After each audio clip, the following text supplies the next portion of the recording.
Hello, everyone, and welcome back to a Gyaldem City episode. Today, we're doing a bit of a mix-up between Mandem United and Gyaldem City.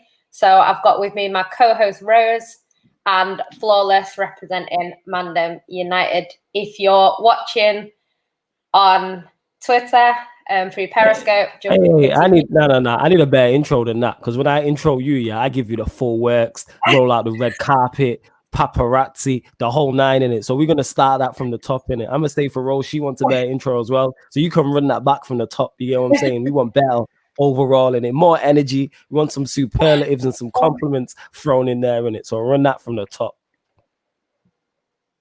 Okay. Welcome back. No pressure. There we go. That's better. More energy. You know what I'm saying? Let's go. Welcome back to Gyaldem City. Today it's a Derby Day special. So I am joined by my lovely co-host, Rose, and some random guy that I don't really know called Flawless. He's a United fan. So yeah, we'll get into it. So Derby Day, never one of my favourite days. I don't particularly like derbies. I don't get them people that get excited. Like the feeling if you win is amazing, but yeah, I don't enjoy it at all. It's a lot of stress, and the sooner it's over, the better. But for starters, we'll start with Man City. Just how our season's going so far. What we think. So I'll start with you, Rose. How do you think our season's going so far? From the start of the season, I felt like we weren't at our best, but then I do think it was mainly due to like injuries, not having much of a pre-season.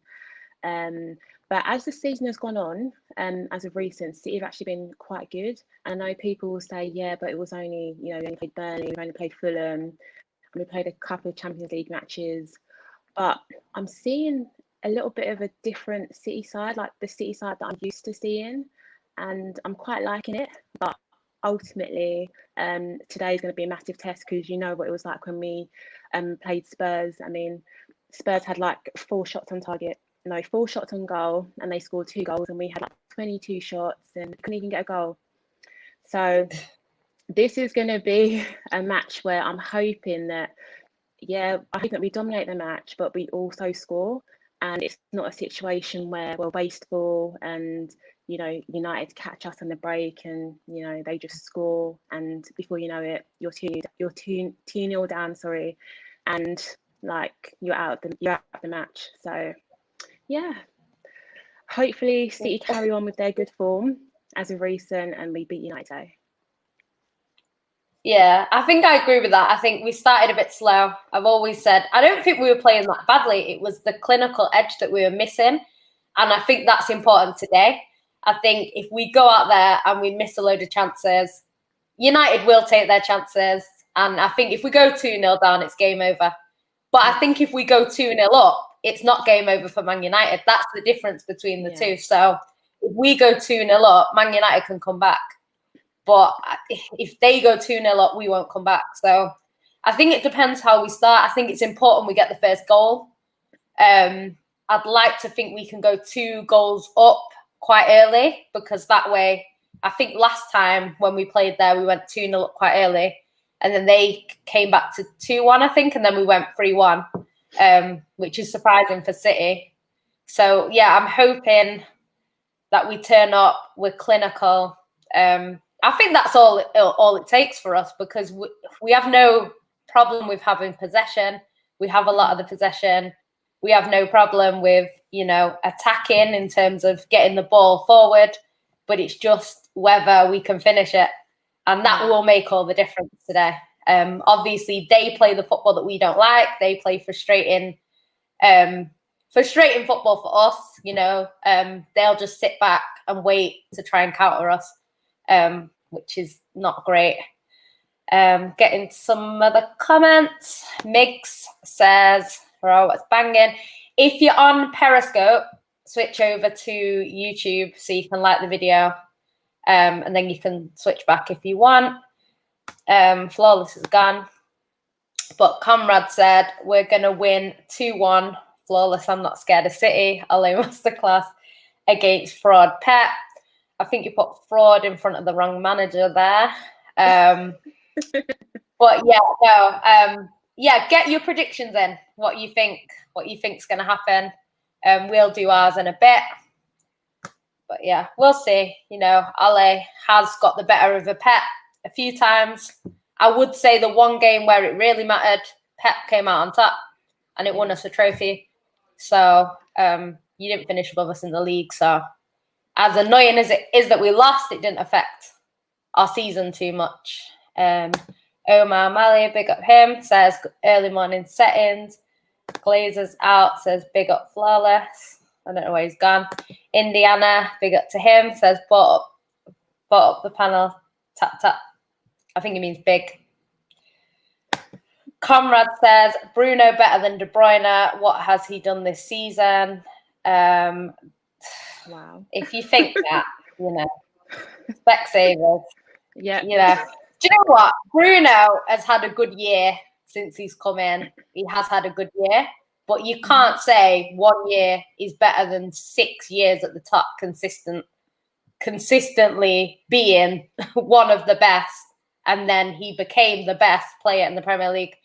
So yeah, you don't watch City if you don't think De Bruyne is better than Bruno. I'm sorry. As good as he's been, he's not in that conversation yet. Not saying he never will be. He might be, and we'll see in a few years. But yeah, no way. Indiana says, what do we think of these City links to Haaland? What do you think, Rose? I know we've been linked with him quite a bit this week. Yeah, it would be lovely to get someone like Haaland, but I don't know. I think his agent is it Pogba's agent or something like that. And I think someone was saying, how it just won't happen. But I think he's been linked to both United and City this morning. But I think he would obviously come to City over United if he had the chance to. Yeah. Yeah. Really good, exceptional player. Yeah, I think with the agent thing, because apparently Pep won't work with him, so that's what makes me. I think on paper, Haaland, you know, he's obviously I wouldn't say too good for Dortmund, but I don't think he will stay at Dortmund if they're not going to compete for the top trophies, because he's too good a player to be not winning consistently. So I think he would like to come to the Prem. Obviously, he grew up in England. He was born in Leeds. So he's not your typical foreign player where they have no links to the UK. Obviously, his dad played for Man City. It'd be nice to think that he would come. You know, he was at the Stoke final where we beat Stoke in the FA Cup. He was there in the crowd watching as a fan, City hat, all of that stuff. So it's not that far away since he was supporting us. So yeah, it would be nice to see him at City. Oh, I think it's the agent thing that's going to be the sort of the obstacle in the way of getting it done. Also, I think if it comes to it, Man United will probably offer him everything that he wants, what the agent wants, and probably get him that way. But I don't know. I'd love to see him, but I just don't think Pep would buy him. I just can't see it. So we'll see. It'd be nice. But yeah, I don't think he'll go United. And my reason for not going United is because, one, he says he supports Leeds and City. Somebody said he supports Liverpool. That makes it even worse. That's all three clubs that hate United. So I just can't see him at United. He's more likely to go Liverpool than United, I would say. City need a new forward. Yeah, that's been... Rose was saying yesterday, actually, about we need to replace Aguero. We have done for a while. You know, he's clearly getting to the end of his career. He's not fit anymore regularly. So, yeah, we do need one. I thought what City might do originally is get someone in temporarily, which I was saying a while ago, I would have liked Giroud. But now that Giroud's come out and having such a good season for Chelsea, we won't get him. But he would have been good, you know, as a temporary measure. Because we used to have 4 strikers. Now we've got 2. So technically, even if we bought Giroud, we could still go and buy like a Haaland. So yeah, but we didn't. I think you were saying yesterday about Cavani. Could have even got Cavani, someone like that.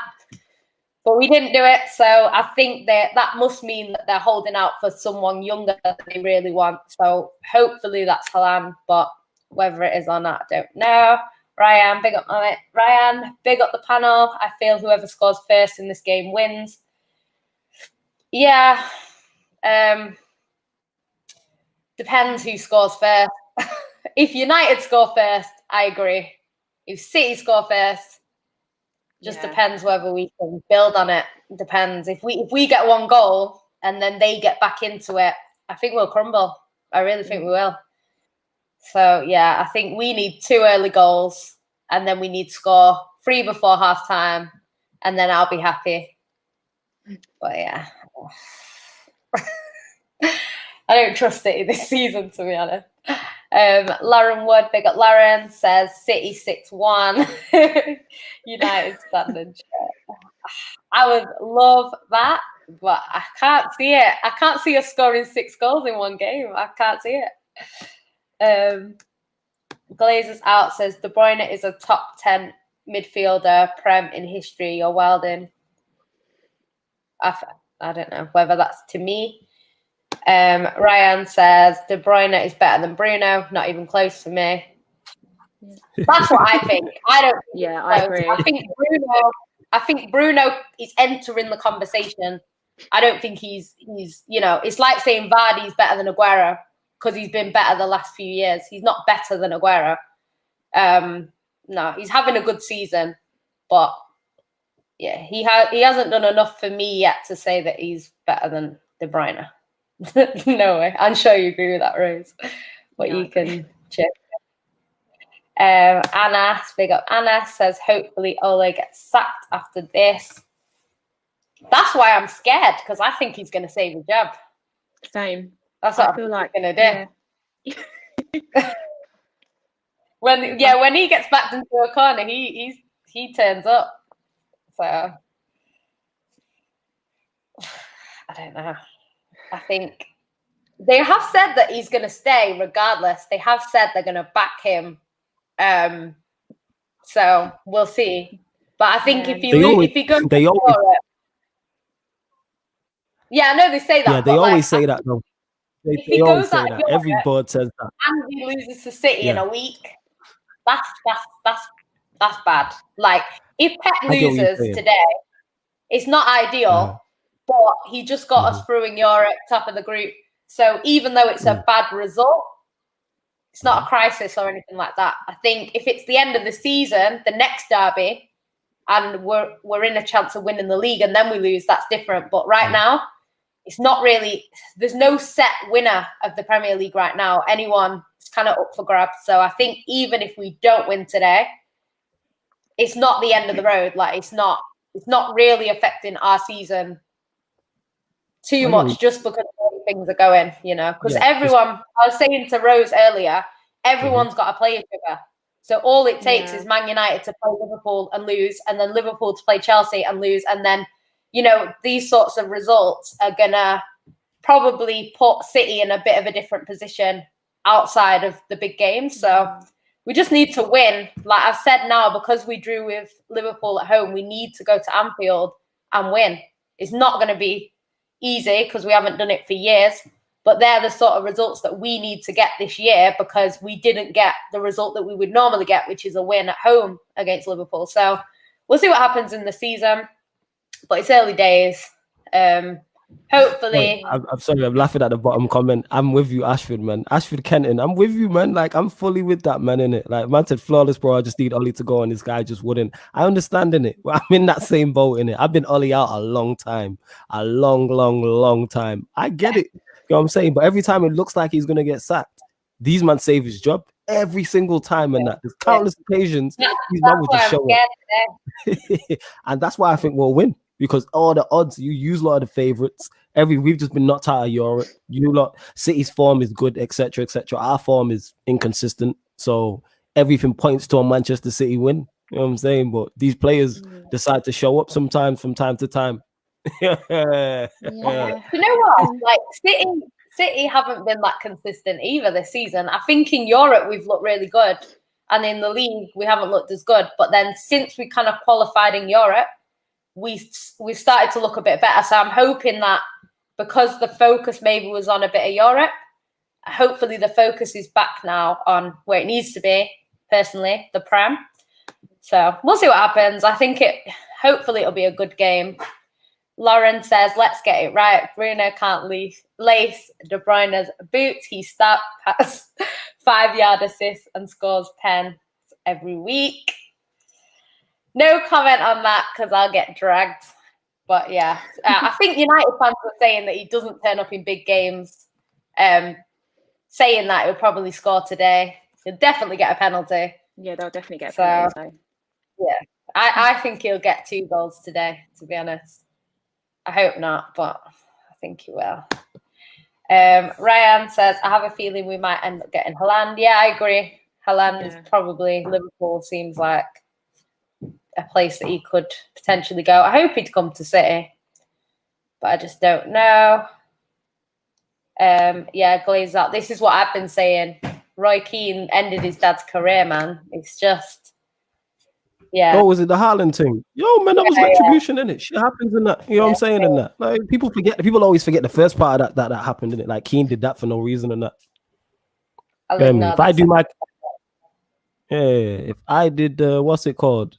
If I did my cruise shit and someone was chatting shit over the top, I'd do them too next time I see them. So I get it, innit? I understand. Yeah, but then their kid might not join your club. Like that's that's true. I'm not fussed with Haaland. I don't want Haaland in it. The last thing I want United to get is another striker in it. I'm not interested in it. If he goes, you look good in it. Like I'm not with it. I'm not. Yeah, well, Lauren says United are never getting Haaland. You think Raiola is letting another of his clients go United? He's had a few there actually, and they've all left, haven't they?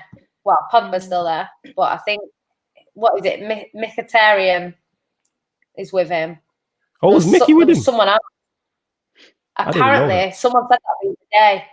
And there was another player at United. Was it who was it? I know Lingard. Can't remember. Or was. Yeah, Lingard. Yeah. I like in Lauren's comments. The girl said Maguire disaster class incoming. Less of that. You get me? And then she's dissing Bruno and that. Nah. Less of these comments and that. You know what I'm saying? Just slandering my team. Nah. Imagine if City got Harry Kane. Do you know what? We would never get Harry Kane because one,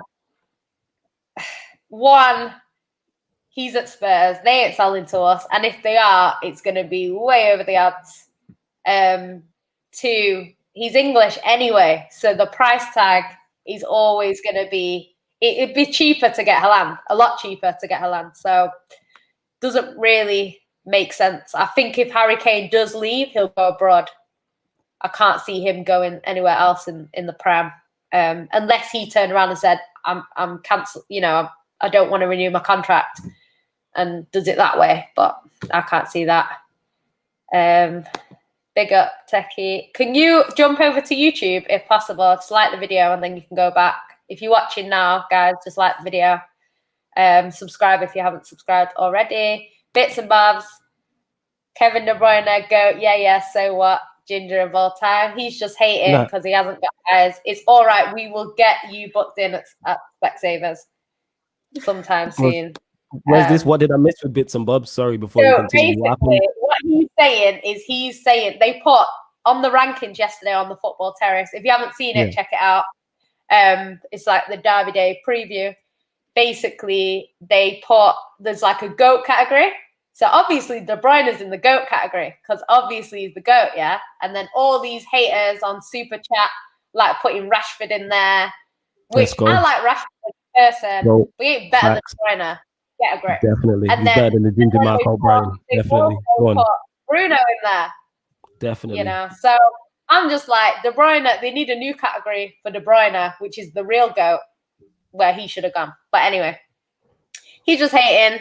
I told him he needs his eye tested. is what it is. Big up ads. He says, in my opinion, I think Bruno can enter the convo. Not fully better than De Bruyne, only been better recently for me, and I'm a United fan.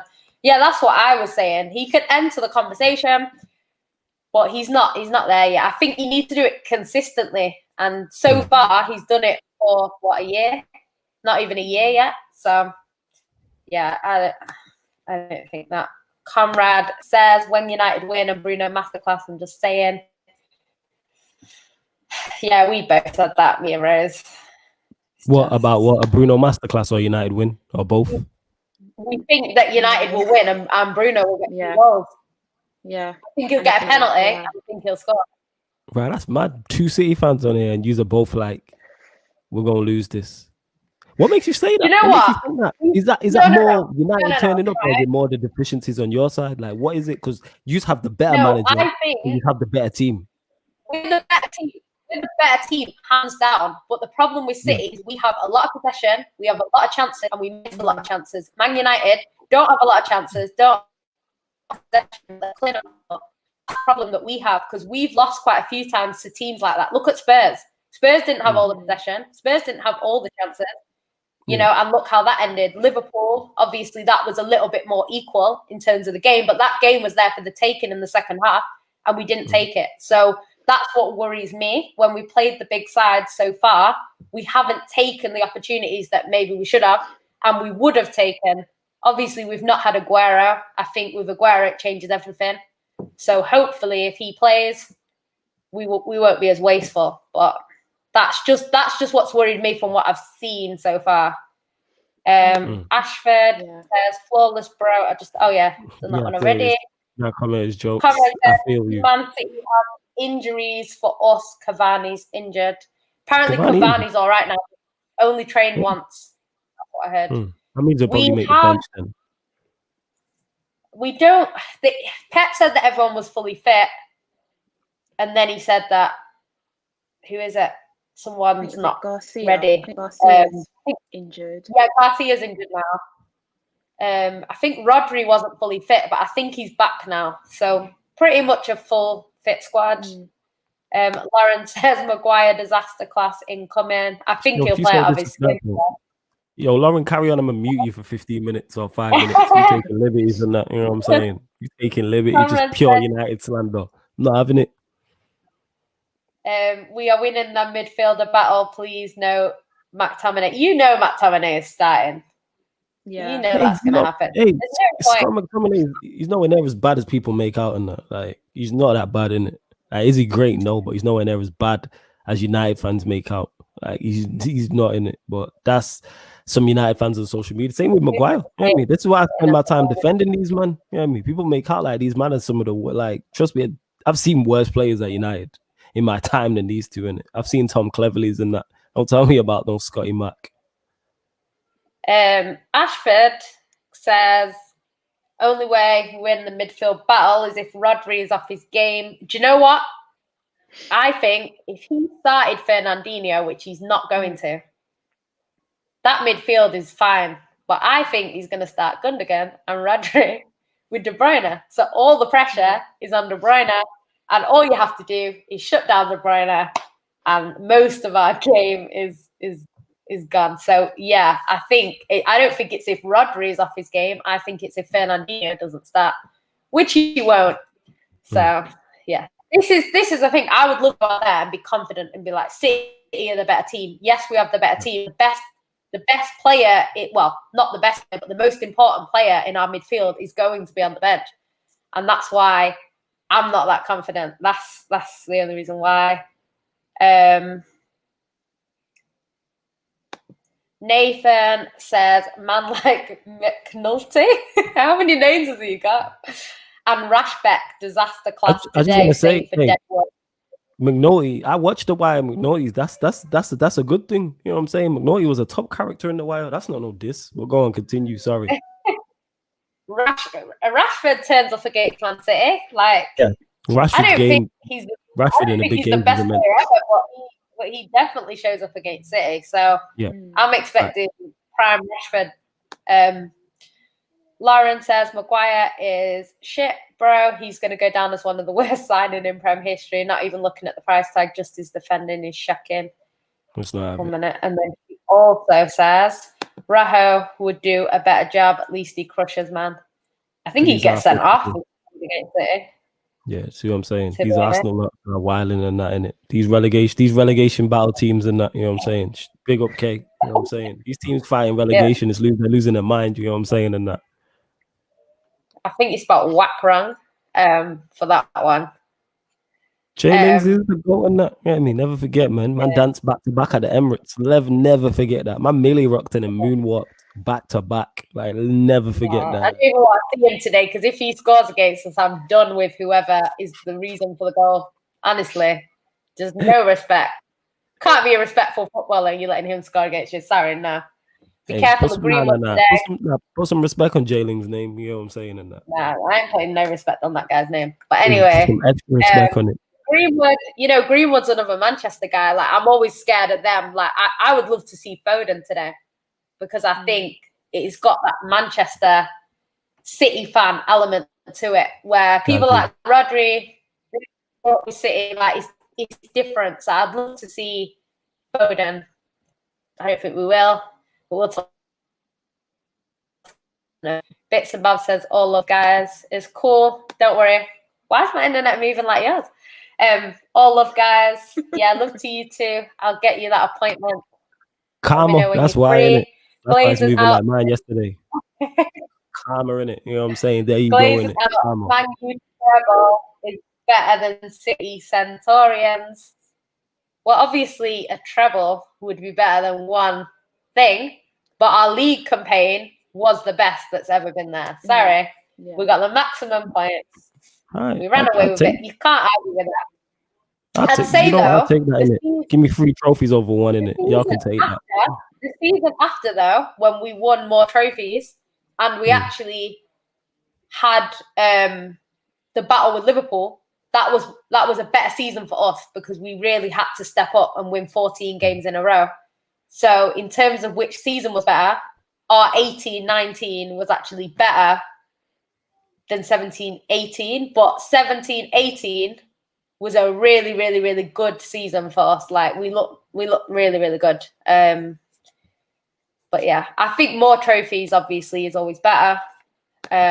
Ryan says, why do a lot of City fans not rate Gundogan? I really like him, tidy, intelligent player.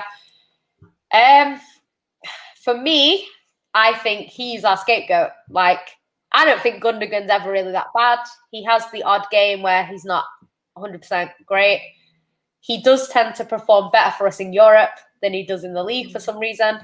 It seems to suit him a bit better. He's really important for us in Europe, actually. I think he played every single game last season. And I think the only game, I might be wrong, but the only game that he didn't play was the Lyon game. Or he didn't start. I don't know.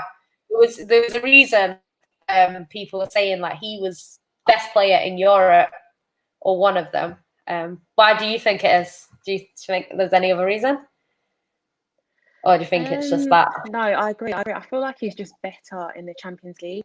I don't know. I think he plays better with obviously Fernandinho as opposed to Rodri in the Premier League.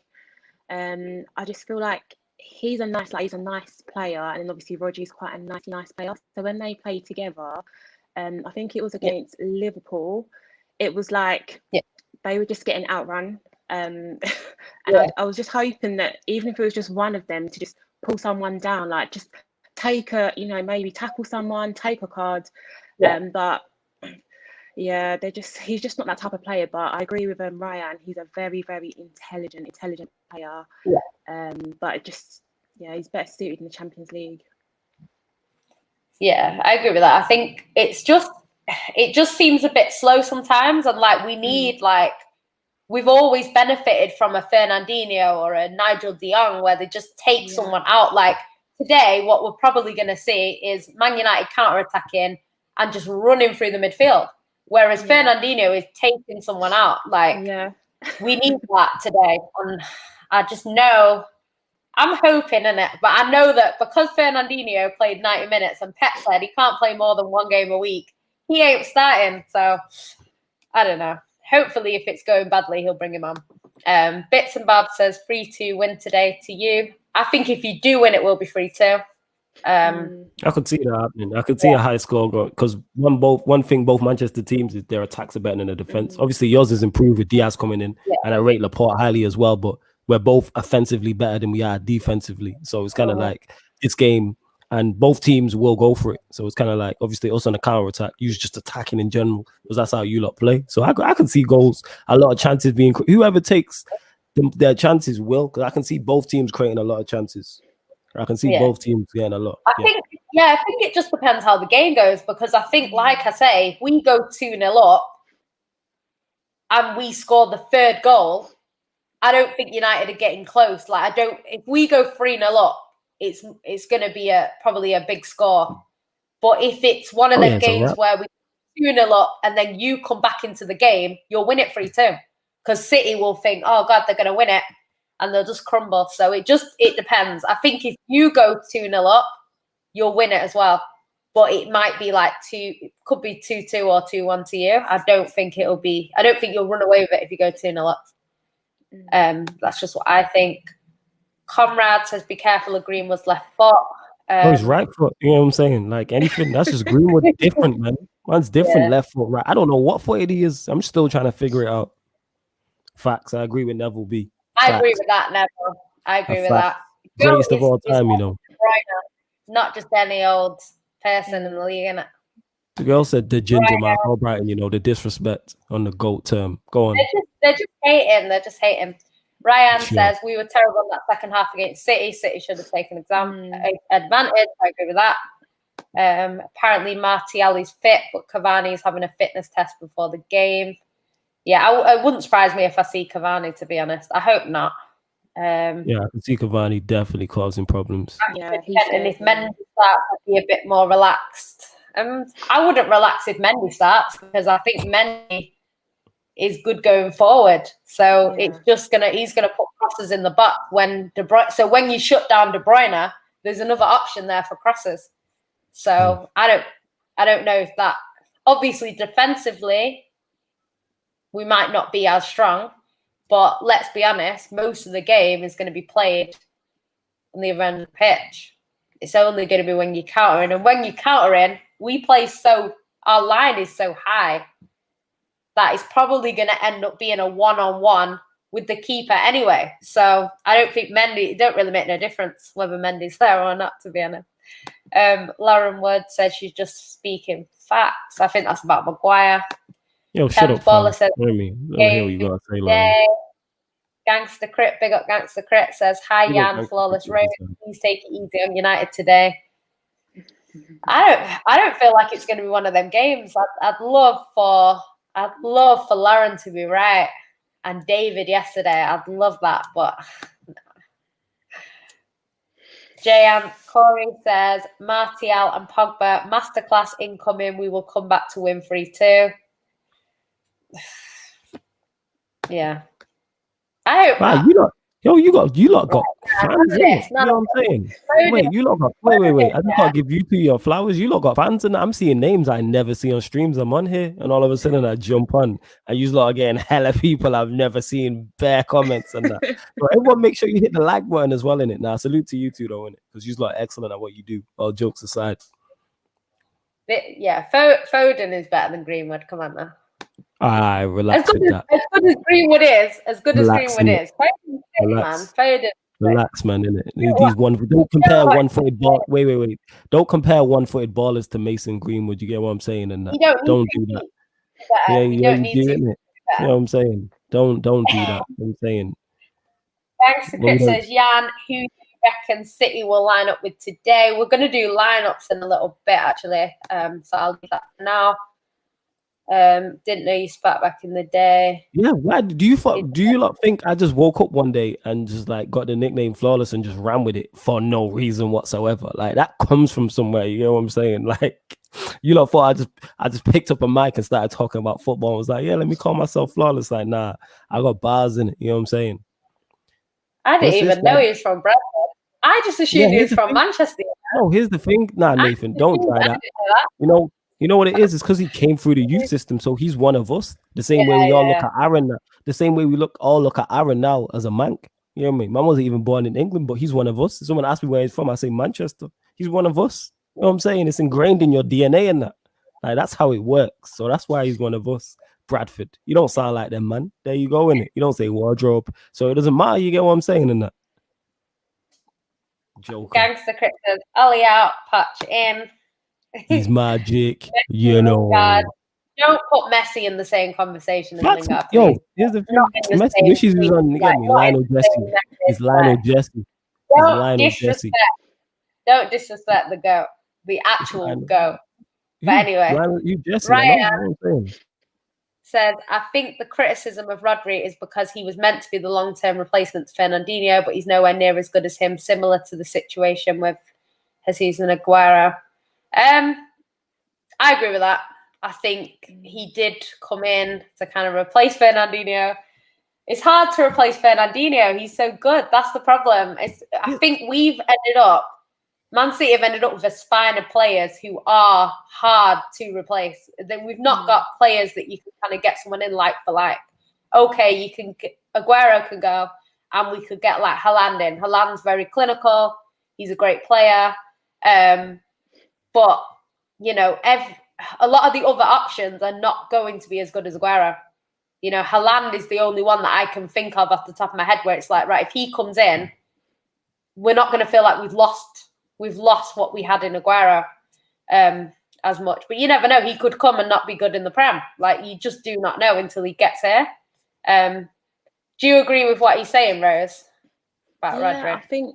I think Rodri and Fernandinho are just different types of players. Like, they're not similar at all. And yeah, to think that he's going to come in and replace Fernandinho, like, when I think about it, like, Fernandinho is kind of irreplaceable to us. It's going to be so hard to just find someone even somewhat near the quality of like Fernandinho and like someone that can do what he does for us. I feel like Rodri or like Fernandinho is like more of a player who like breaks up, you know, counter-attacks, and you know, he's able to just distribute it, to like De Bruyne, and you know. But I feel like with Rodri, he's more not similar to Gundogan, but like a bit more, you know, like nice, a bit more like he's intelligent, but he's just not that type of player that's gonna, you know, put in a tackle and distribute the ball off to De Bruyne. So yeah, I feel like they're just quite different. So yeah, I don't think they're similar at all. Yeah, that's what I was thinking, because I'm like, people like he was bought as Fernandinho's replacement, but they're not the same type of player. Even if you think Rodri's not on his level, like they're not remotely similar. Like, so if he was the replacement, I just think that's poor scouting to get you at least go and get someone who's of the style of Fernandinho, who's combative type of thing. Like, he's combative by energy. Do you know who we were going after though? We were actually going after Fred. I know they're slightly well, but Fernandinho obviously was at Shakhtar, and Fred used to look up to him. So that's why we kind of wanted him, because he looked up to Fernandinho. He could have learnt from Fernandinho and then possibly become like the replacement, but we didn't get him. So we went for Rodri, who was a bit younger, you know what I mean? And he's good at passing. Like, statistically, Rodri is good. Like, he's not as bad. People watch him and think, because he's a little bit slow, they watch him and think he's not good. He is good at what City need him to do, which is to pass the ball. You know, he's good at that, but he's not a Fernandinho. He's not going to go in and take someone out on a counter-attack, which is what I think we need. So I think even like when De Jong left, we missed De Jong badly. And then we got Fernandinho kind of became that player. But we need someone else like that. Somebody that's just going to take people out. I don't care. Tactical fouling, as they call it when Fernandinho does it. Do what you got to do, innit? You need someone like that. You know what I'm saying? The Crick said, why don't City play Bernardo Silva a lot more? I'd have him at United in a heartbeat. I think it's just rotation. Because we were saying last night on a stream that when De Bruyne was injured, he played a lot and he had one of the best seasons. I think he was our player of the year. He was brilliant that season. And then when De Bruyne came back in, Pep prefers Rodri and Gundogan as the two that he's got in midfield with De Bruyne. That's how he prefers it. And then obviously your wingers. So that's how he prefers it. So I think that's why Bernardo Silva doesn't play as much. And then when he does come in, because he's not getting a run of games, his form is a little bit off. And then he gets dropped then because he's not doing what he needs to be doing. So he's a great player. I think he needs to play more. That's what I think personally. But it's whether Pep will play him. Quality. Yeah, I don't understand how he's not getting in your side. I think he's quality. And that's me saying that. Like, I wouldn't say that freely about a Manchester City player. But I look at him, I'm like, you're not David Silva, but you are top quality in terms of intelligent, can create, can score goals. People on very high energy as well, combative as well. You know what I'm saying? Like, which is something you don't normally associate with flair players like that. Like, I've seen him sliding, I've seen him getting about the pitch. So I'm like, I don't get why. He seems like the perfect type of player for Pep, but for whatever reason, he doesn't play him. So I don't know if it's training, if it's something he's not doing. Who knows? You know what's interesting about him though is he's everywhere on the pitch, and I don't know if Pep likes that. Like, Pep likes people to kind of do what they're supposed to do. So maybe that's a little bit. It's only really De Bruyne that gets full freedom to do what he wants. Obviously Fernandinho does what he wants as well. But yeah, I think he likes. It's not so bad when it's going well. When we're winning 4-5-0, Pep's not bothered. I think it's when we're conceding goals because people are out of positions, then he will get onto them for not being where they need to be. Because Kyle Walker, for example, is guilty of doing that. Like, sometimes it's like, where is he? You know, the team are counter-attacking. He's up the other end of the pitch. Like, it must be frustrating as a manager to see that your right back is not where he needs to be when there's an attack coming on the wing. Like, it's just. So I get it, but I think it's that typical might Kyle be Walker. That's what that is. It's typical Kyle Walker, man. He's just a black Tony Hibbert. It's cool, man. We understand. We get it in it. You know what I'm saying? We're not going to have Kyle Walker disrespect because there was a lot last night. And to be fair to him, I wasn't his biggest fan in the beginning. I didn't like him. One sec. The fact that when you started like jumping on streams on a regular, you was hella polite to people in it. Obviously, I know this you because this is when we talk privately, we get this you. But the fact people have been disrespecting City and you've been fighting back is great to see in it. It's great to see. I'm sure Rose knows it as well. That's why Rose is laughing. I've been nice, like I've been complimenting Man United. Imagine me complimenting Man United. Yeah, I mean, that never happened before. And then all I get is this disrespect. You know, De Bruyne. People, and bear in mind, people, she's here complimenting you. Like I know the real her, and the real her is what you're seeing. She threw my United scarf out the window. We was talking about this off air before we came on air. She threw my green and gold United scarf out of my window. Like, legit. This was years back. I'm telling you, like, I'm being deadly serious, people. So that lets you know how much she despises us. But she'll come on here and try and play it nice. So it's good to see you clapping back in it. The mask has slipped. You know what I'm saying? And it's great to see. It's great to see. Ryan says, I rate Bernardo very highly, but he's too busy crying about Liverpool fans on Twitter. You know what? Yeah. They came at him and he fought back in it. I can't really fault him for that. The thing is, you got to be... I get clapping back because I understand that I'm on that vibe, but when you're on that level, it's like you should just be so above that and in the clouds that you're not interested. Like, you should not be on Twitter at that point. You get what I'm saying? Like, not that you shouldn't be on Twitter, but you shouldn't be responding to rival fans. It's like, I know. You're Bernardo Silva. You know what I'm saying? You're a top quality professional footballer. Why are you here responding to Liverpool fans? If it's me, I get it. You know what I'm saying? Bantering fans, or one of you two bantering fans, but you're Bernardo Silva. And I would say that about you. If it was a United player doing it, why? You know what I'm saying? I ignore people on Twitter now, and I'm me. Imagine I was a professional footballer. Sure. I would be ignoring it. Glazers out says City mentality.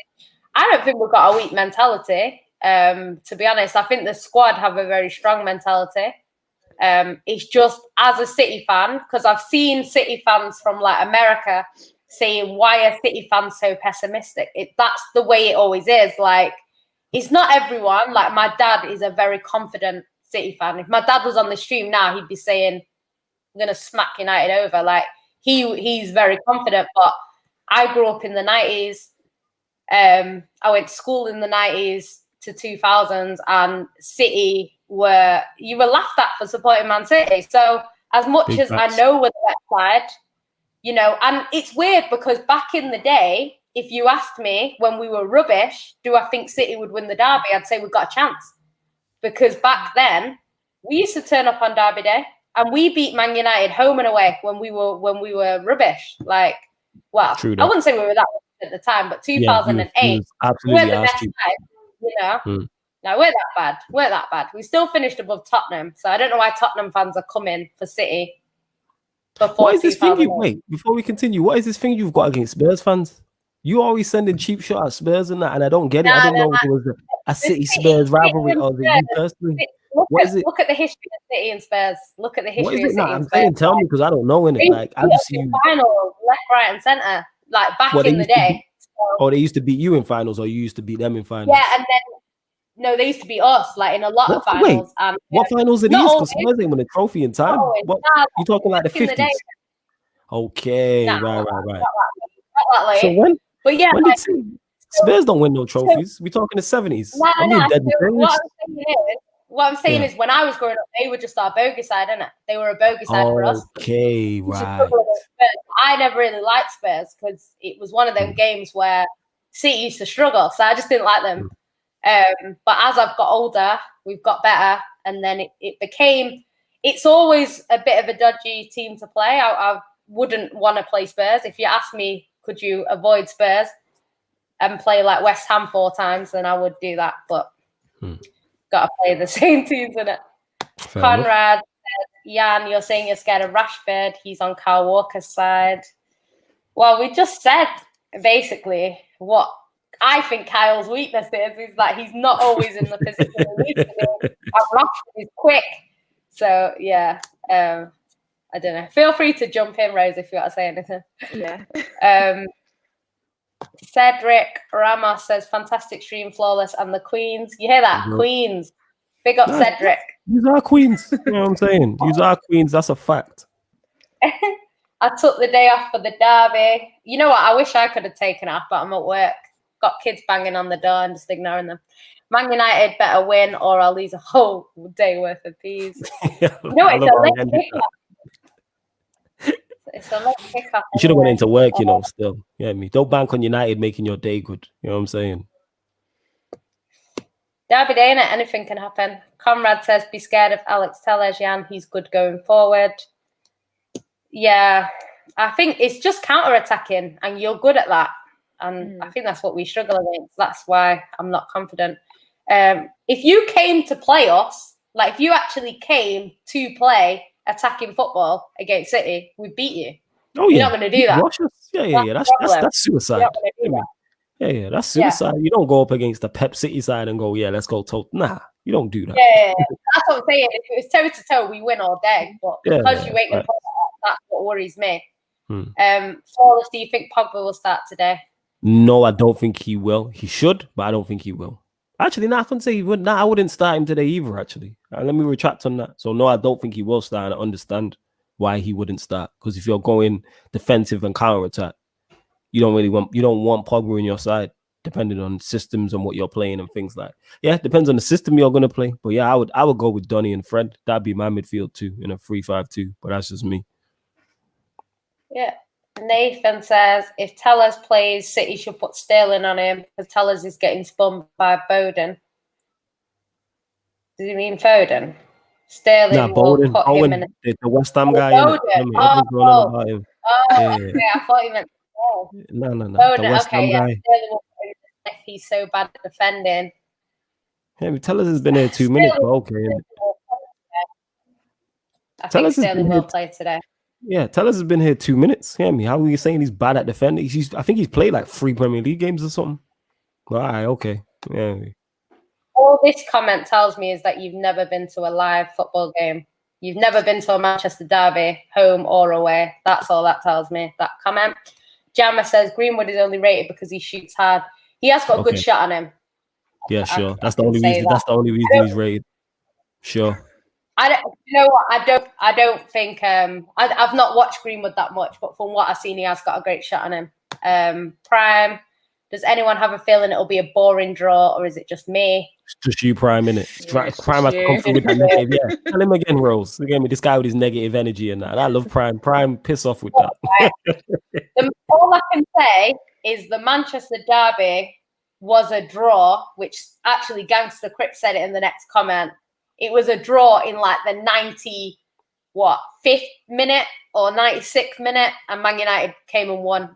Derby day is very rarely a draw. We have had draws in the past, but that's when Man United have come for a draw. That I think it was at Old Trafford. There was a 0-0, and I think Man United played for a draw. Might have been under Mourinho, actually. Not sure. But you played for a draw, and it was 0-0. But sounds like Mourinho, you're not going to play for a draw. right. You're not going to play for a draw. The only way you'll play for a draw is if we're 2-0 up and you're not getting into the game, and then you get in late on, and then you might think we're not going to win this game, but yeah, it won't happen. Gangster Crip says best Manchester derby ever, 4-3 in last minute. That wasn't even last minute. That was way over the time. Proper. Yeah, look how she's still salty about it. She's still salty about it. Yeah, look, I love that goal. I love that goal. Here's the thing: that game, it wasn't even a Premier League game. It was League Cup, wasn't it? It was a League Cup game, wasn't it? No, it was the Premier League. Oh, Owen came back in the 97th I remember the minute. goal when Giggs passed it to him. Yeah. Craig Bellamy equalised.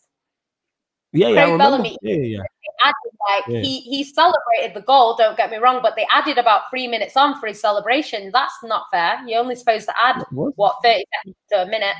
That's what you get locked for for celebrating a draw, innit? That's karma, that. You know what I'm saying? Get the ball to the penalty. You're gonna celebrate come back. You celebrated a draw. Who? Where? When? Why? How? You know what I'm saying? I don't know what you're talking about. Jammer says Rodri. Don't look at me like that. Wait.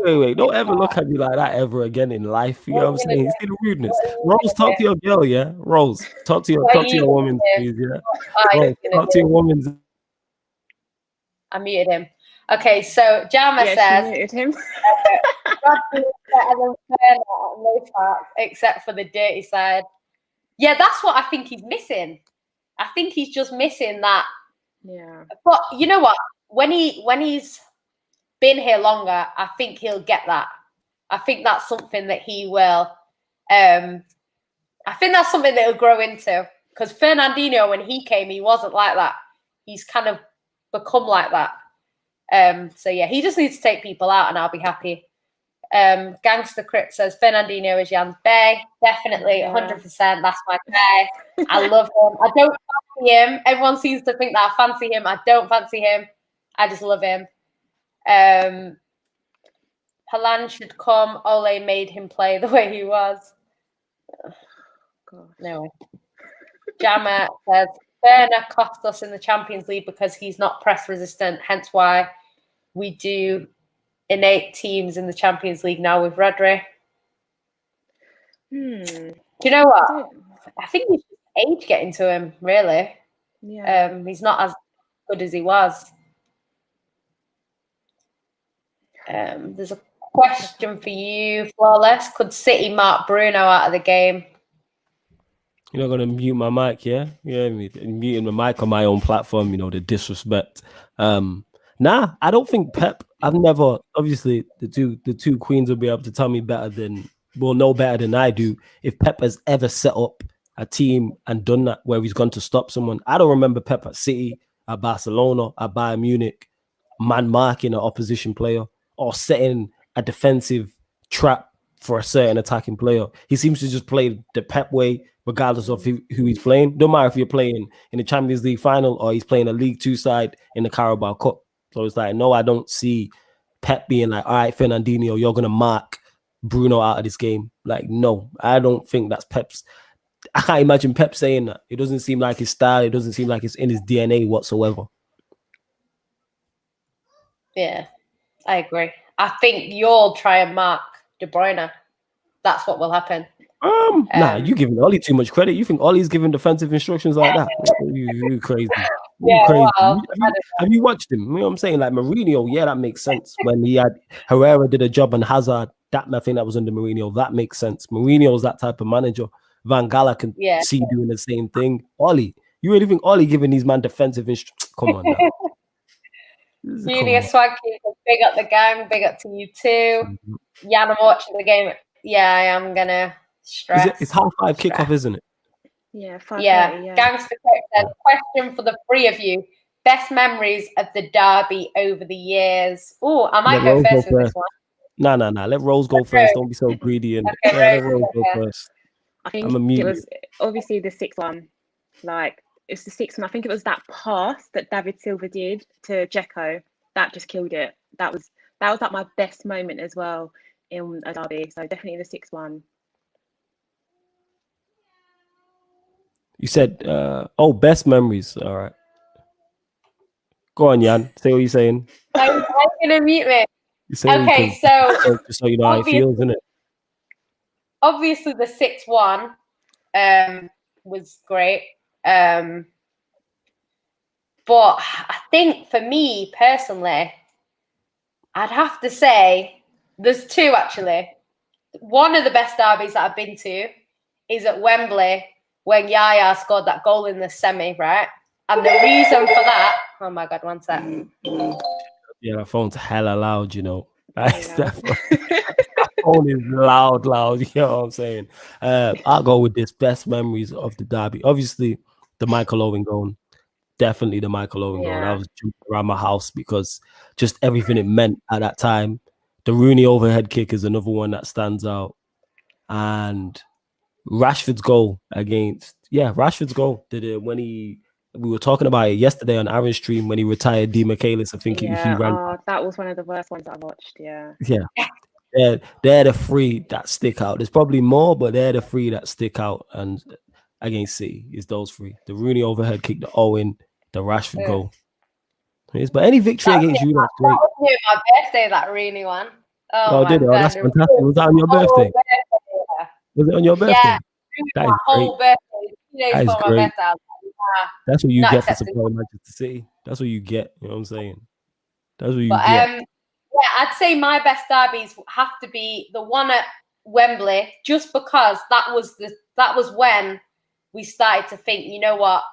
Because at that point we'd not won a trophy, and it was that point where I thought, you know what, we're better than we can be better than United, basically. And that was the first kind of sign of that. So I really enjoyed that.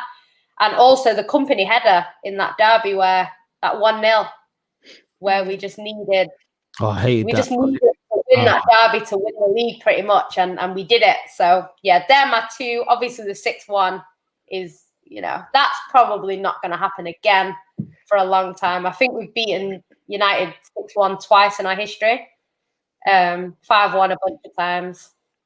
So yeah, it doesn't happen very often. Conrad said, Jan, thoughts on Eric Garcia? I rate him, but he's going Barcelona in the summer.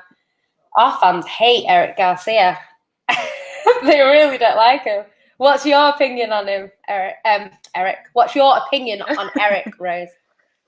Nah, I think a player that doesn't want to play for your club and has openly basically said that, like, he's not that he's bad.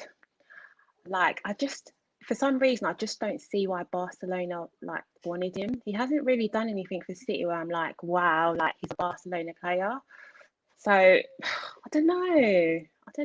I don't hate him the way a lot of City fans hate him, but I just don't rate him that much. Yeah.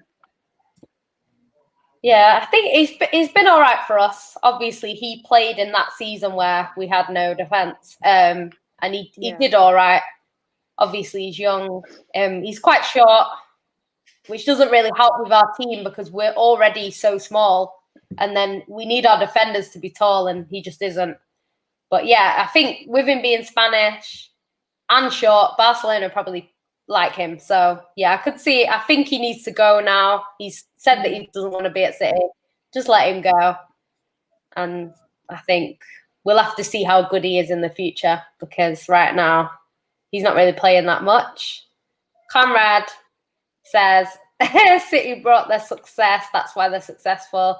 Please name in the comments a team that haven't spent money ever in their history, and then we'll talk about that. Bradley says Bernardo Silva. Well, in it. Okay. All right, big woman. I said you spicy with the comebacks and that. All right, I see you in it. You know what? It's the same thing every time. That you bought the league. Yeah. Okay. Cool. We bought the league. You know what I mean? You spent shitloads of money and you ain't nowhere near us. I just want to say I love your fan voice as well. You bought the league. Yeah, I love that. That's great. That's your voice right there. So, yeah, I love seeing the mask slip is great. He's just actually disrespecting your players, like me. Not that. Yeah, that's them who you get me. You've got half price Allardyce in charge. Okay, you know what I'm saying? It's calm, innit? You know what I'm saying? It's calm. Bradley says, I think Man City have reached the end of their cycle with regards to performing at the highest level possible with this squad. It's tough to replace the likes of Kompany and David Silva. I don't think we've reached the end of it. I just think we're going through a little bit of a transition. The players that we're bringing in are a lot younger. So we'll see. People say Pep can't rebuild. We're about to find out. You know, he's brought in Diaz, who looks good. He's only 23. He could technically be at City for the next 10 years. He's brought in Ferran Torres, 20 years old. He could be at City for the next 10 years or more. So we'll see. But the players that he's brought in, to me, look good. But obviously, it is hard to replace Kompany. I think Diaz, he does give me Kompany vibes. I'm not saying he's as good as Kompany, but he does give me them vibes. David Silva, a lot harder to replace. But we have got Foden, who has been great for us. And I don't know. We did buy Bernardo Silva as his replacement. So maybe when some players leave, maybe Bernardo Silva will get more time in the squad. And then who knows? It's early days for a lot of our players. Bradley says, as much as City have had domestic success, you, man, as well as Spurs and Arsenal, have no clout in Europe. You know what? Europe is all about experience. I think the more you're in it, the better you tend to be. And City haven't been in it that long. Hey, I just want to put it out there, though. Arsenal were in it for 20 years straight under Wenger. Yeah, I just want to say that, innit? You know what I'm saying? Shout out Arsenal. You know what I'm saying? Like, I'll put that out there. Just picking up Arsenal, you feel what I'm saying? Gangster Chris. Yeah, she always is. Yeah, no. Yeah, she's always, because I've noticed that, and I'm like, wow, where does this, like, she be coming at Spurs, like, she an Arsenal fan? Not that she's an Arsenal fan, but like that type of stuff. So I'm like, why just hella low blows, like below the belt? So I'm like, wow, what's going on? It's hella below the belt. I was born in London, innit? They were like, man. Right.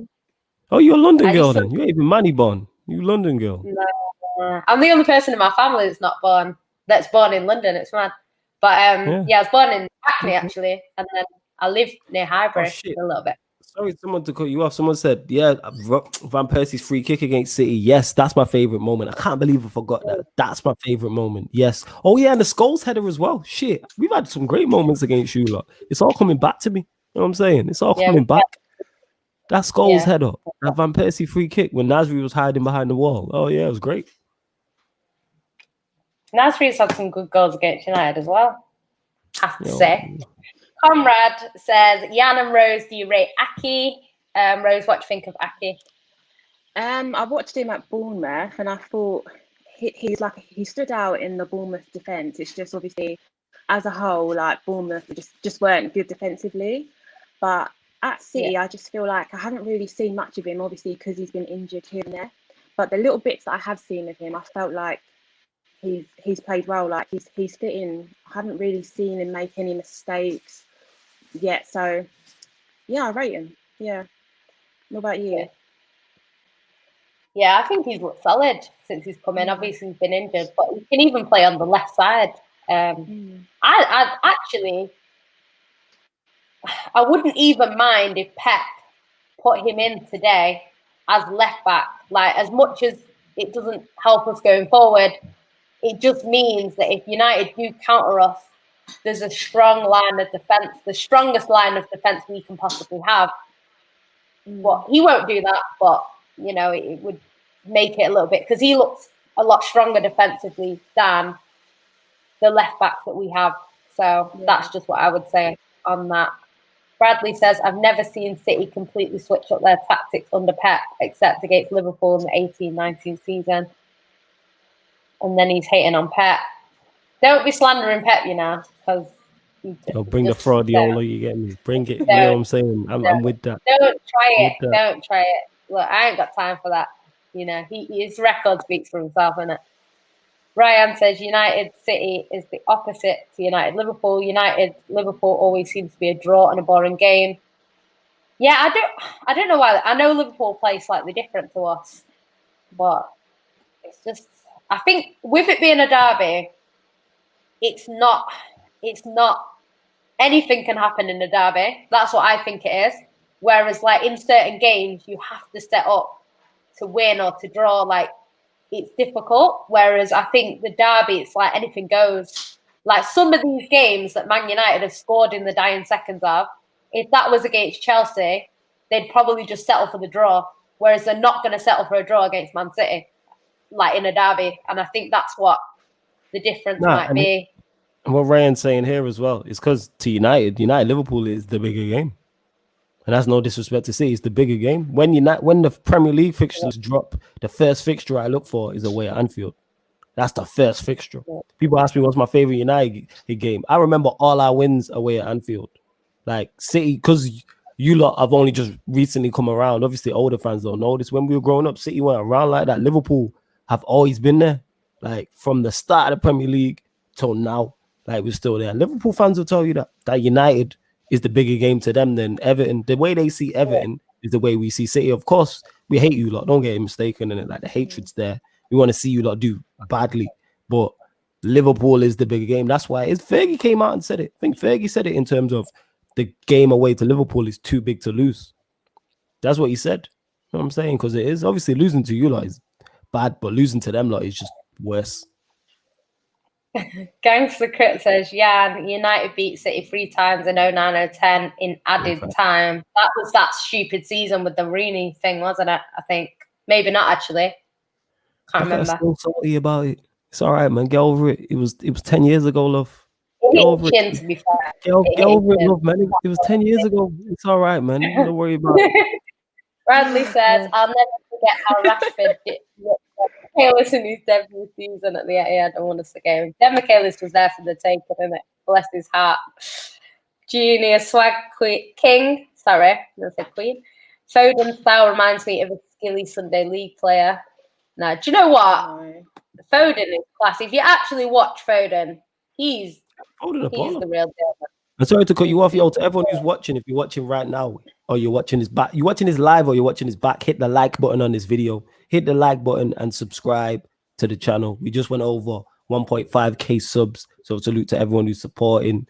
Yeah, me salute to all the hosts on Sarcasm City TV. Keep supporting. Road to 2,000 subs. I can't believe I'm saying that. But yes, road to 2k subs. I like this video. People in the comments, let us know how many likes this video is on right now. Let us know in the comments, please. Go on, Yancy. Just had to get out of there. Oh, yeah. I already said that. Yeah, I remember. I can't believe I forgot that. It's because it was 12, 13. You know what? That was the good old times. You know what I mean? They were the good old days. I'm ignoring your comment, Conrad, because there's never, ever, ever been a Manchester derby where it's not full. So it makes no sense to say it's empty. Clearly, it's not. Gangster says versus Flawless on a live. He loves me, innit? Is what it is. That's when I muted you. Yeah, that's when you muted me. You don't love me. Okay.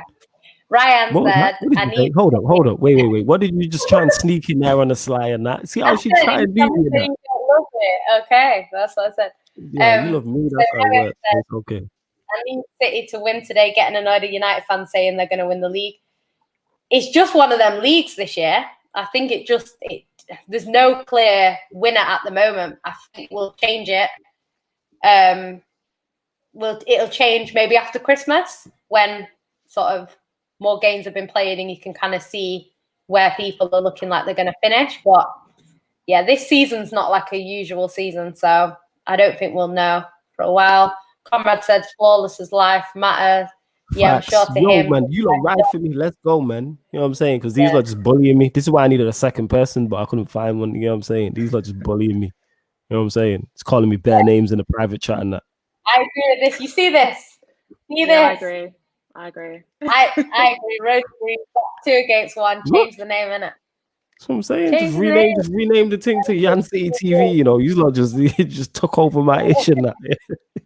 Just took over my ish, taking over shows and that. How do you think we got to 1.5k subs? Yeah, it was you two, definitely, without question. So get us to 2k subs then we can all eat. You know what I'm saying? My chances of getting such a lady's number is as slim as meeting a Man City fan in South Africa. Okay. Oh, you in South? Yeah. You're based in South. All right, big up, man. Firstly, get me, man's in the motherland. Secondly, I love the slander. You know what I'm saying? We got to slander City at every given opportunity. So I'm with that. Let's go.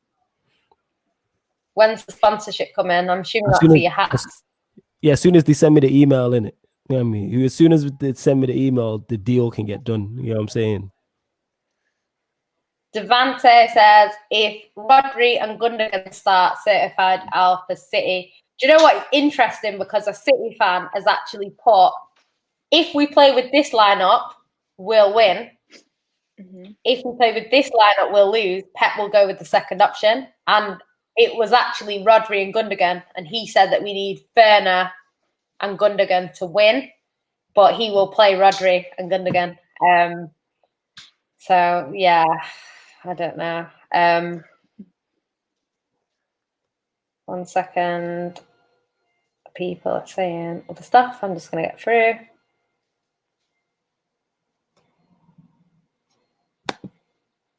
Garcia Jammer says, Garcia, we hate him because he wants to leave and Pep keeps picking him. Also because of that Leicester game. Yeah. Ladimus Prime says, Eric Garcia is linked to Arsenal. Also, no. Arteta rates him apparently. You know who is linked to Arsenal? John Stones. I don't know about, I've not heard about Garcia, but I think, you know, because Arteta has trained these players, like he will have his favourites that he likes in it. So that's why they're getting a lot of comments coming across saying they want this player and that player from City. It's always going to happen. Gangster Crit said, Jan's got bullets for everyone who's giving City slander. I have, you know, because when I started this thing, I was very nice. I was very, very polite. And then people are just disrespecting our players. And to be fair, City gets so much disrespect for how good we have been over the past, years. You know what I mean? We're getting a lot of disrespect. And you know what? People always rule out City. So you can rule out City if you want. If we lose today, rule us out in it. We'll see what happens. Conrad says, oh, done that one already. Ryan said, is there any chance Pep will start Foden? I need him for fantasy football points. He could, but I don't see it happening. I think he'll probably come on in the second half. Personally, that's what I think. It'll be Mahrez and Sterling. Yeah, be Mahrez and Sterling. As much as Man United's lineup is kind of up in the air, I think City's is pretty set. I think you can kind of predict who he's going to start before the game. Nathan says, Flawless doesn't rate my comments because it's the truth. Pogba has less of a Prem legacy than cackling on Gemma. He's not even here to defend himself. So yeah. Are you there? Did you see it? I seen what he said there, innit? Because it's like, yo, it's just poor trolling. That's what it is. If you're going to troll, at least troll well. You know what I'm saying? And that, like, troll well, like, troll the level. Like, obviously, my level of trolling is high. You feel me? But, you know, is what it is. Pep caught the chilly Fabian Barthez. I wouldn't trust him so much. See, that's good. You know what? That's what I'm talking about. That's good. When we talking trolling, that level is good. Man called him the Chilean Fabian Barthez. That's you know what? People are saying he can't build. He hasn't rebuilt yet. We'll see what happens. But so far, I even talking about the rebuild. I'm talking about the Chilean Fabian Barthez. That is accurate. I'm using that. Salute to you. You get what I'm saying? That's funny. That's a good. You use that. Jammer says Pep has turned Foden into a winger, then says he can't play in the David Silva position. Pep's very stupid for a very smart person. I think I thought that Foden would be who we would replace David Silva with, because people were saying he can't get into the squad because of David Silva. David Silva started pretty much every game or most games. So it's interesting now that David Silva's out, Foden's still not playing like as much as he should be. So it's interesting. He has been playing more in the Champions League than he has in the league. So maybe now we're kind of done with Europe for a bit. He'll play in more. Who knows? Ryan said Arsenal fans boast that they're in the Champions League for 20 years in a row, but only got to one final. Pathetic record. This is the thing, though. Like, people are saying City should have won it already, and don't get me wrong. I think we should have done better in it. But you know, a lot of teams have been in it longer than us. I know people say we've spent a lot of money and stuff, but who in Europe hasn't spent a lot of money? Like, a lot of the teams in Europe have spent a lot of money. You know, Madrid have won it back to back to back. They spend a lot of money. So it's not like teams that have not spent any money are winning it. That'd be a bit different. Gangster Crip says, Jose said City had T-shirts ready saying we won it, the league on Derby Day. So good to beat City that day. Well, the league was already pretty much won. It's just the formality at that point. So I don't think we were that fussed. Well, that was the Pogba masterclass. It was the Pogba masterclass. It was that game. The Pogba masterclass. But the thing is, you had to stop us from winning the league because you couldn't do anything else. That was the whole purpose, and you did that. So I would, when I was a kid growing up, our sole purpose was to stop Man United from winning the league. We knew we weren't going to win the league. We wanted two things. We wanted 40 points to stay up, and we wanted to beat Man United in the derby. That's what we wanted. That was the two things, so that Man United had a lesser chance of winning the league. So it's flipped around now. That's what you aim for.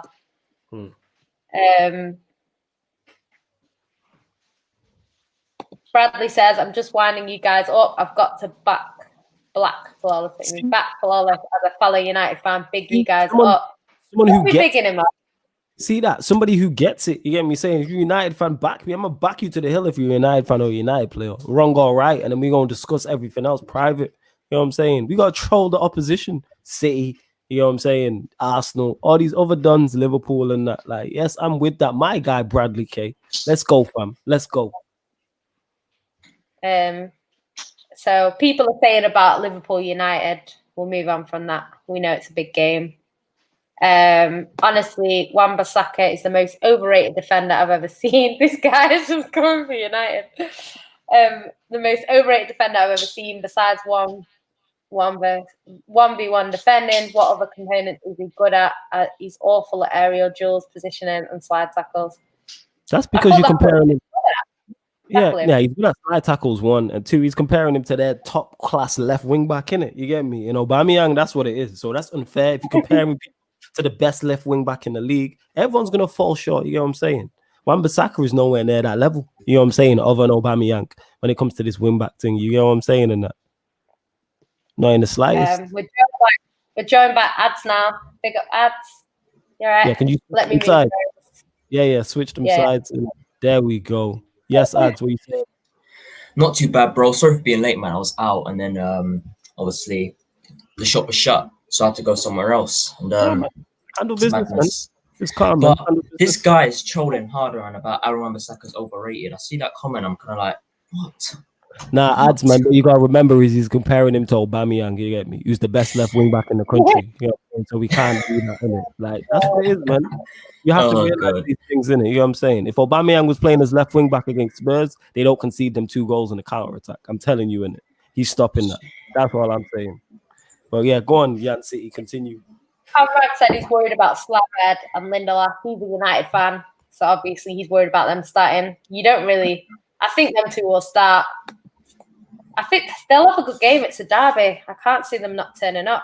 Ryan says he loves Foden. It's very rare to see English players as cultured as him on the ball. Yeah, he reminds me of like a Spanish player. He doesn't. When you watch him play, you wouldn't think he was English if he didn't look English. Do you know what I mean? You know, a lot of the younger English talent are now looking at that Foden. I put in that category. Greenwood's one of them. I put Saka in that category. I put Callum Hudson-Odoi in there. Like these players don't look like the typical old school players. They're technically better. Look at the four players I just named, and there's probably more as well. But it's like the World Cup team, the Youth World Cup team that won the World Cup. Foden, like that whole team. There was a lot of Nigerian players. Like I think they were saying there was like most of that team were like black, like Nigerians, like a lot of that team. So it's just, I think you're getting a different kind of England team coming through now. It's not your typical, you know, England used to be very basic, like in the football that they played, a lot of it was quite basic, predictable, whereas I think you're getting something a bit different. So it's good. It's good to see them coming through, isn't it? Gangster wants to see Yan City merch out in 2021. Big facts. Big fact. I'm with that. We need that Yan City merch. Yeah, I mean, we need that Rose MCFC merch. So Rose, this is on both of you. You get what I'm saying? Are we getting it, Rose? What are you telling the people? Want to see it? What are you saying? What merch? Yeah, merch. Yeah, merch. I don't know. What would I bring out? Maybe like a t-shirt, hat. There you go. The whole nine. Everything. T-shirt, hoodie, hats, beanies, gloves. The whole nine. Everything. You know what I mean? You just gotta go with it. You know what I'm saying? These people are buying. The fact that people are asking the question tells you all you need to know. They hear and they lock in every week to see you. So therefore, there's a solid fan base there. Yeah, you know what I'm saying? I'll look into it. See, there you go, people in it. I tried. That's all I can say to you. That's all I can say for you, look. Yeah, FBF clips. Yeah, you're right. Man said Flawless needs adds to back in facts. You know what I'm saying? That's a big fact. You know what I'm saying? Man was just out here getting bullied, and look, she come back just as come up. You know what I'm saying? I'm having an argument at the moment. Sorry. It's all right. You know what I mean? We know what you're like. It's fine, isn't it? Yeah, we know what you're like. Go on. You can. You want me to you want me to go to the... Yeah, you do it. This is your show, isn't it? Damn me. This is the Gyaldem City slot. You know what I mean? Look how happy she is in that, showing all 36 teeth. Let's go, Yan City. Let's go. Okay. Go on. Nathan says he's coming for John Stones now. John Stones is a weird guy. He's decent at defending, but always slips like Gerrard does and makes a mistake. See, you know what? That's how you know he's coming. John Stones is an awful defensively. John Stones is awful on the ball. No, I don't agree. I don't agree with that. No. All right, let's go. He's actually, go on. When he came to City, yeah, he was decent, yeah, and then he got injured. And since his injury, he struggled. So when he came back, he was never in form. Yeah. To be honest, what City lacked when Company was missing is a leader. We had no leader at the back. Every team that hasn't had a leader at the back has experienced what we were experiencing at the time. You know, Otamendi, not a leader. John Stones, not a leader. You know, we had these sorts of players. And even Laporte is not a leader. Like, we didn't have that in the defence. So Stones never really looked that good, you know. And then he came, obviously, next to Company. He was decent. He had a good... I think we won the league with John Stones and Company once. So he was decent. And then he's obviously got injured again. He's come back. This season, he actually looks quite good. I think he's having a good season. He's looked solid since he's come back. Yes, he has a mistake in him, but what defender doesn't? I think every defender is guilty of making a mistake a game. Do you know what I mean? I'm hoping I think he will start today. I'm hoping he plays well. He seems to be on good form. Huge Stones we're talking about here. Yeah. I hope he plays today. I hope he plays today. Definitely. He will. I hope he plays today. He's that good of a defender that... Wait, just correct me if I'm wrong. It was Pep that signed him, yeah? Yeah, It was a Pep signing, wasn't it? So Pep signed him, and then you lot had injuries to defenders, and this guy was playing Fernandinho at centre back ahead of him. No, tells you all you need to know. Was he injured? Yeah.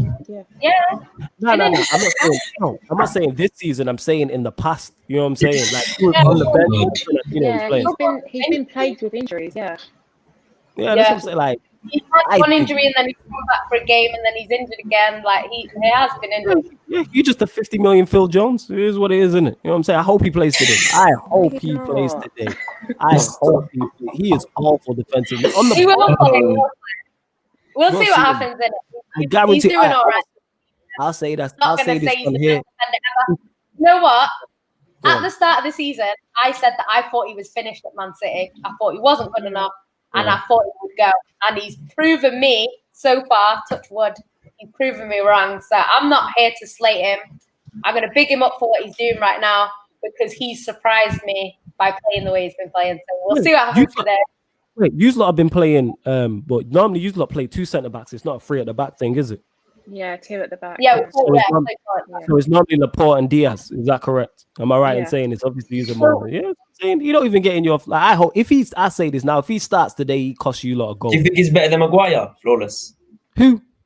Stones. No, I'm saying I don't rate him at all in it. You're not saying something then. I don't rate him at all. I rate Laporte though. I've said this in it. Like, Yeah, I think I Laporte do, behind yeah. Van Dijk is that's how you know I'm not being biased. Laporte behind Van Dijk is the next best defender in the league. I think the next best centre back. But Stones is awful defensively. Well, I think our best defenders are Diaz. Obviously, Diaz is going to start, and Laporte. I agree with that. But I think Pep will play Stones because he's on good form. So I think he'll play him. But if I could choose, I would probably say Laporte and Diaz. That's what I would say personally. But that won't happen. Gangster Crit says, Jan, if City lose tonight, will you show up at the Sarcasm City shows tomorrow? Anyone that knows me knows I've been City and proud my whole life. Like, I would never back down. Like, when City was shit, I was winning arguments with every fan. Like, I'll be here. 10 years ago, she was talking hella crud on Twitter and that. So, I can vouch for her in it. Even when City were bad, me and her was going at it on Twitter probably. You know what I'm saying? So, I can vouch for that. She'll be around. Yeah. Definitely. Maguire to score from a corner. Yeah, John Stones will be marking him and lose him. That's what'll happen. That's what'll happen. Rose is not having it and that. She's not having the John Stones, the Stones slander and that. I'm telling you, man, he's the 50. Yo, he's not even. No, don't go there, man. Don't. I know what he's gonna say. He's gonna say he's not even full Jones quality. Don't go there, man. No, I wasn't gonna go that far. I was gonna never mind in it because it didn't work. The idea in my head it was cold, but when I thought it out, but go on, continue in it. But I was just gonna say, he's the 50 million Phil Jones. He's Phil Jones. You know what I'm saying? No, he's not. He's Phil Jones with feet. That's what he is. You know what I'm saying? If Phil Jones could play ball, he's Phil Jones and that. That's what it is. That's what it is. Nathan says, Flawless, would you say selling Smalling was a mistake? Because to me, he was your best defender since Fergie left. No, it wasn't. Just because people get this misconstrued where if you sell a player and then the replacements come in and don't do well, that you shouldn't have sold that player. The fact that Maguire and Lindelof and other centre-backs haven't been good enough for Manchester United doesn't change the fact that Smalling's not good enough. Smalling wasn't. He's a squad player at best. If he's here and he's third, fourth, fifth choice, cool. But should he be first and second choice? No. But I agree. I put Lindelof in that bracket as well. Like, he shouldn't be first choice. But so we definitely wasn't selling him. It wasn't a mistake, no. Ryan says, I feel City will win today. I think Ole has started to get found out against the big sides this season. I just think it's a Manchester derby, innit? Go on, Ads. What's your thoughts on this? Right, I'll say this right now. Go on. Anything can happen. To be honest with you, it doesn't matter. He's been playing against these big teams. Anything can happen in a derby. Like, we've seen against like Arsenal and Tottenham many times. Arsenal have been playing crap and they'll still edge a win against Spurs. So, to be honest with you, this game can go either way. But I was hearing many people say that the players are going to save Ole's job today again. But if we do win, then we win. But if we lose, then there's going to be questions asked. And I'm just prepared for people to keep saying Ole out either way. So. Oh yeah, that's not going anywhere. Yo, and the numbers just spiked up as well, yo. So everyone who's on your way in, or if you're here right now and you haven't hit the like button on the video, that's what I'm saying. Hit the like button on the video. We're here providing Gyaldem City versus Mandem United. Great content, 4 great people. You hear me? 2 queens, 2 kings. Like, there you go in it, people. Yeah, see this that? This See guy's like that. Nathan said, Flawless doesn't like my statements because they're true, man. Can say wing back, but my captain has lifted trophies. How's yours? And then he said, why turned slower than a man that got caught cheating stop. Ads, I'll let you go with it, innit? Ads, I'll let you respond. You know what I'm saying? I'll say this right now. With the John Stone slander that's coming, I'm not feeling no sympathy. So, go on, Ads. It's not even a sympathy thing, innit? Like I said, innit?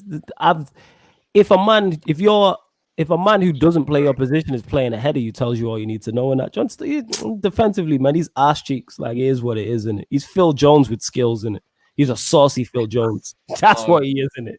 Listen, I'm down to disrespect players, but I don't think John Stones is as bad as you think he is. To be honest with you, I've seen him play. I don't think he's Phil Jones quality because Phil Jones has his own bracket. He's shit. No, I'm saying no. Thanks. I'm trying to say. Here's what masks it though. Defensively, I'm talking about. John Stones as a footballer is fine. Yeah. I think I would try him as a holding midfielder because I think technically he's good. You know what I'm saying? Technically, he's fine bringing the ball out, all that other stuff. But when it comes to defending, he's just the English David Luiz, isn't it? David Luiz is like that. It's the same shit. You know what I'm saying? Pep has played him there before, though. Pep has played him in front of the defense. How did he play? How did he do? Did he do well? Yeah, I think it's only been temporarily. Like, I think I remember it was when I've seen it, it was a home game, and I think we were winning like 1-0, and he wanted to score that 1-0 win. I think it might have been against Spurs. See, there you go. Might have been against Spurs, I think, and he came on and obviously just tightened up the defense in it. So there you go. Yeah. Maybe as we get older, he'll move further forward. You never know. Because Company went the other way. We bought Company as a midfielder. He's never a defender. There you go. He could. That's his position. That's his role. He just David Luiz with short hair, man. It's the same shit. You know what I'm saying. Gangster Crit says, if United win tonight, do you think we can seriously challenge for the league? Let me answer this first. No. Absolutely not. Absolutely not. Here's the thing is, not with this manager. If we had a good manager in charge, yes. But not with this manager, no. You know what I'm saying? It's the players as well, brother. It's the players as well. Here's the thing, though. Here's the thing. If you look, even as bad as I don't think the players are that bad. We're not that far off.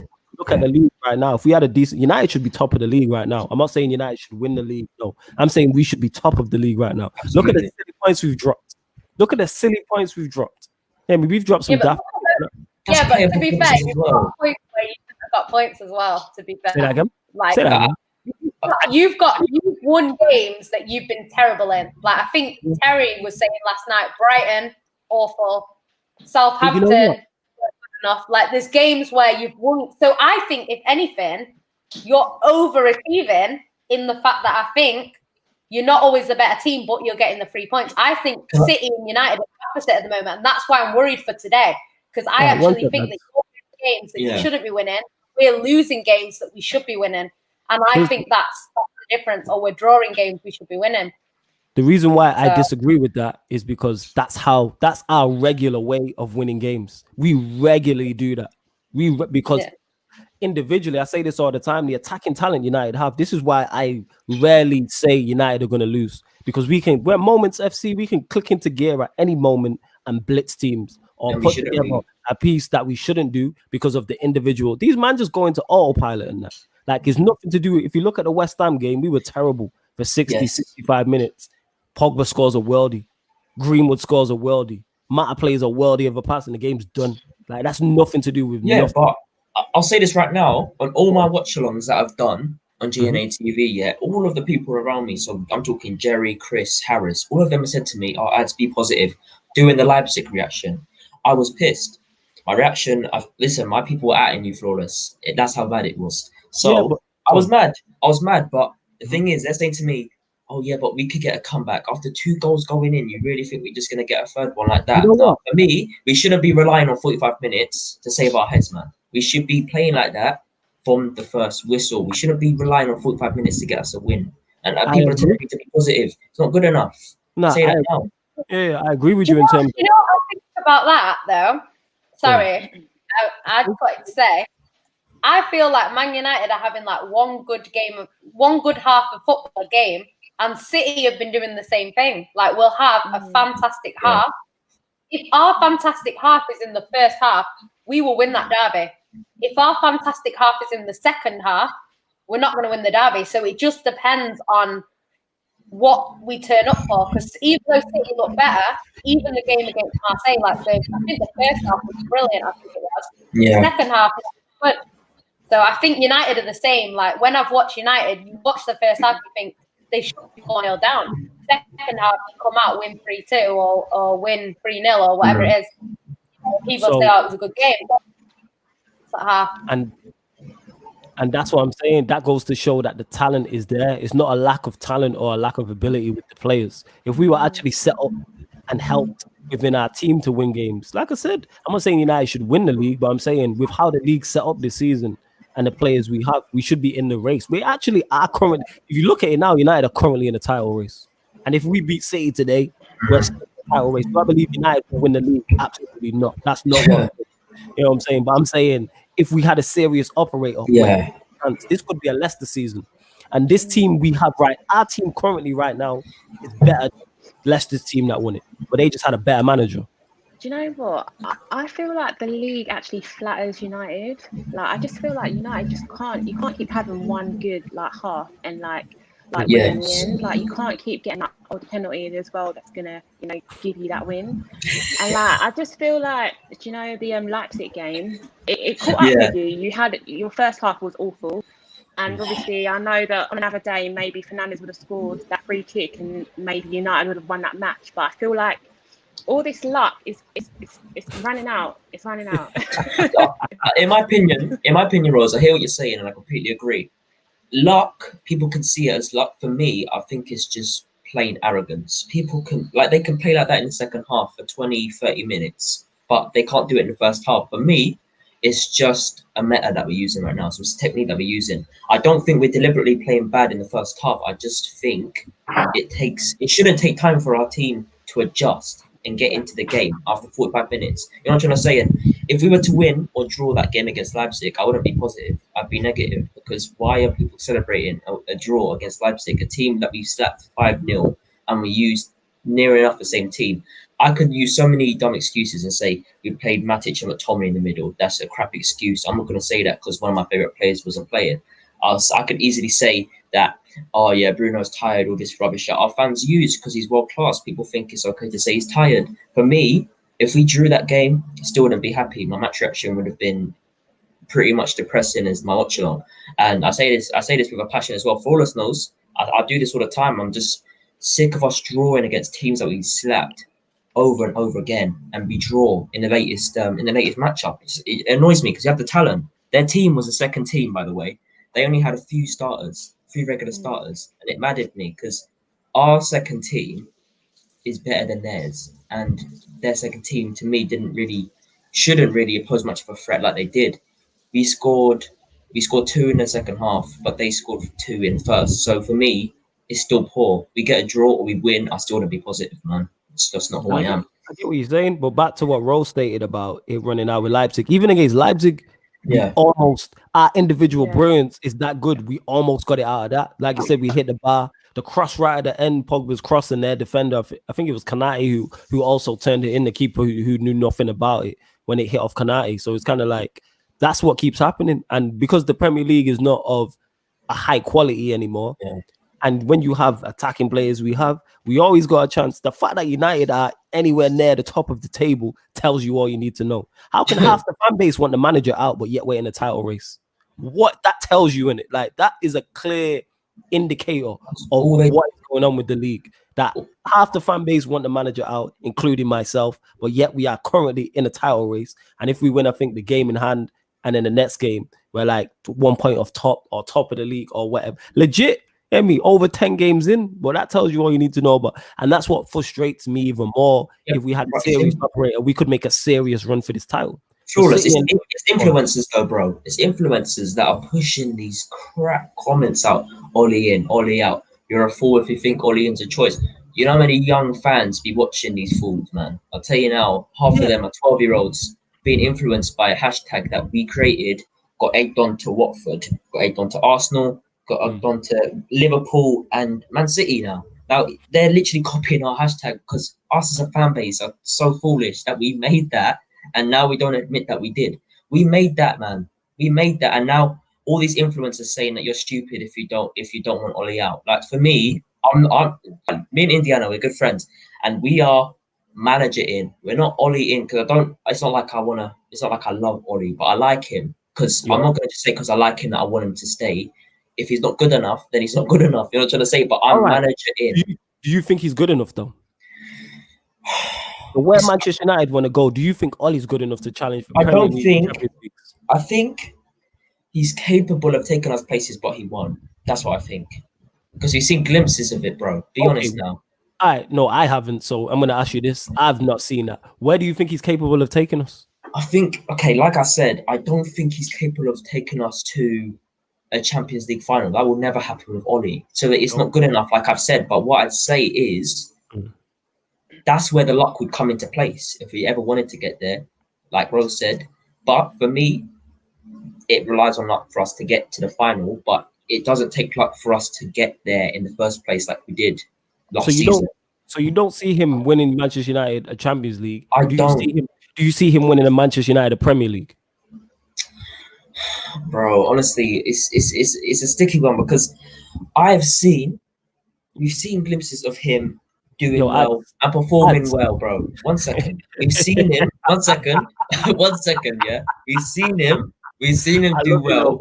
We've seen him do well. But if he were to get sacked, I wouldn't be upset. I would not be upset if he's not good enough, in my opinion. But like I said, our meta is luck or just stupidness, just playing crap in the first half and then acting like prime Barcelona in the second half. That's our meta at the moment. It will never change. And I'll tell you why it won't. So many players, well, I'd say they're good enough, but realistically, they're not committed to wearing the shirt. They don't, for me, some of the players need to take blame as well. I'll tell you this now, I can give you a list of players that take blame in the past few games for us losing for taking the loss in the first half. Oh, yeah, then, of course. Of course, players have to wait 1 sec. Of course, players have to be held accountable. But my thing is with that is if you're the manager of a team, and this is anything, it doesn't matter if you're a manager of a professional football club, if you're managing a Foot Locker, if you're managing a McDonald's, a Starbucks, if you're the manager of a team and that team's not performing, you get sacked. So I don't know why when it comes to Manchester United, all of a sudden this changes. This is everywhere in all walks of life. You know what I'm saying? All four of us here have jobs and that. If our managers or we're managing and the team is doing badly, the manager goes. I've been at many jobs where I see managers get sacked because the team I'm in, including myself, hasn't been performing. That's on the manager. That's the whole point. Like, I don't get what this thing is. Like, Manchester United don't sack managers. Between Ferguson and Matt Busby, that 26 years, what did Manchester United do? Sack managers until we got it right. And now with Fergie, Ollie has to go so we can get it right. If we say, for instance, we do bring Poch in and it doesn't work, cool. We move on to the next one. And then if it doesn't work with Poch, guess what? We keep it moving. Like, that's how it works. Football's in cycles. As Manchester City until they got Pep. Yeah, it was kind of working, but they wanted to go to the next level. They could have got Pep and it didn't work. Same way, look at Liverpool. It took them 30 years to get it right. Like, what did they do in between? Sack managers, in it. This whole, Ollie shouldn't go because of the board and all this is absolute nonsense. Because even if you give him the best possible platform to succeed, he's still not good enough. You're someone who likes him and your manager in, but you said yourself you don't see him winning as a Champions League or a Premier League. That tells you all you need to know. That's where we're trying to aspire to get to. That's the level we're at. I understand, but I'll tell you this now. Anyone who's I'll say this right now. The reason why I sometimes have to back people who say Ollie out is because you can't blame the board for us not getting results. You can only blame them for us not getting players in. And that's what our fan base do. You know what I'm trying to say, bro?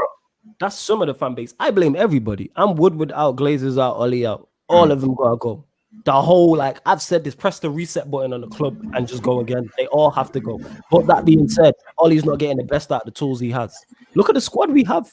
How you have all these attacking players and we struggle to score goals and create chances. Yeah, I hear you. I hear you. The thing is, it's not that I disagree with you. It's just people who say Ollie out.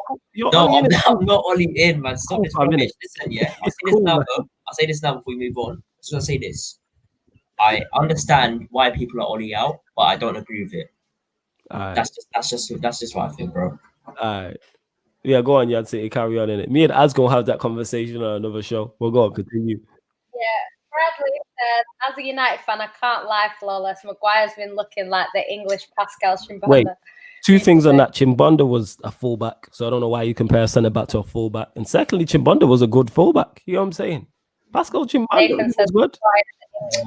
Get this guy out of here, man. Jesus. Yeah. Wait. That's funny in that. But when I call, you get me, John Stones, the David Luiz with short hair. Yeah, then this is why we're laughing. This is why we're laughing. Yeah, is it? Look at you. I hate you lot, innit? Clowns. Bradley said, Jan, I like to speak about the Youth World Cup winning squad. I do wish more players would represent their home country. E.g., a lot of current squad have African heritage. I agree with that. Obviously, I'm a Jamaica fan. We should have Raheem Sterling. We don't. So I'm not happy about that. So yeah, I agree with that. Do you know how countries such as Algeria, Morocco, and Nigeria would be if more players represented them? Yeah, you know, Algeria are decent already, and Nigeria could be a lot better. To be fair, they're all right, but could be a lot better. I don't think I could see Morocco play, to be honest.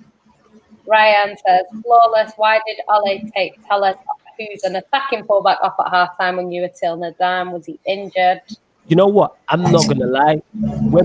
I was so disgusted by that first half. I took a phone call trying to organize to get another. I was on the phone getting another show sorted for Sarcasm City TV, and I missed like the first 15-20 minutes of the second half. So I don't know. I was disgusted in it. Like at that point, I was absolutely disgusted. That man gave me a headache that night. So yeah, I wasn't interested. So I can't really answer that. I don't know.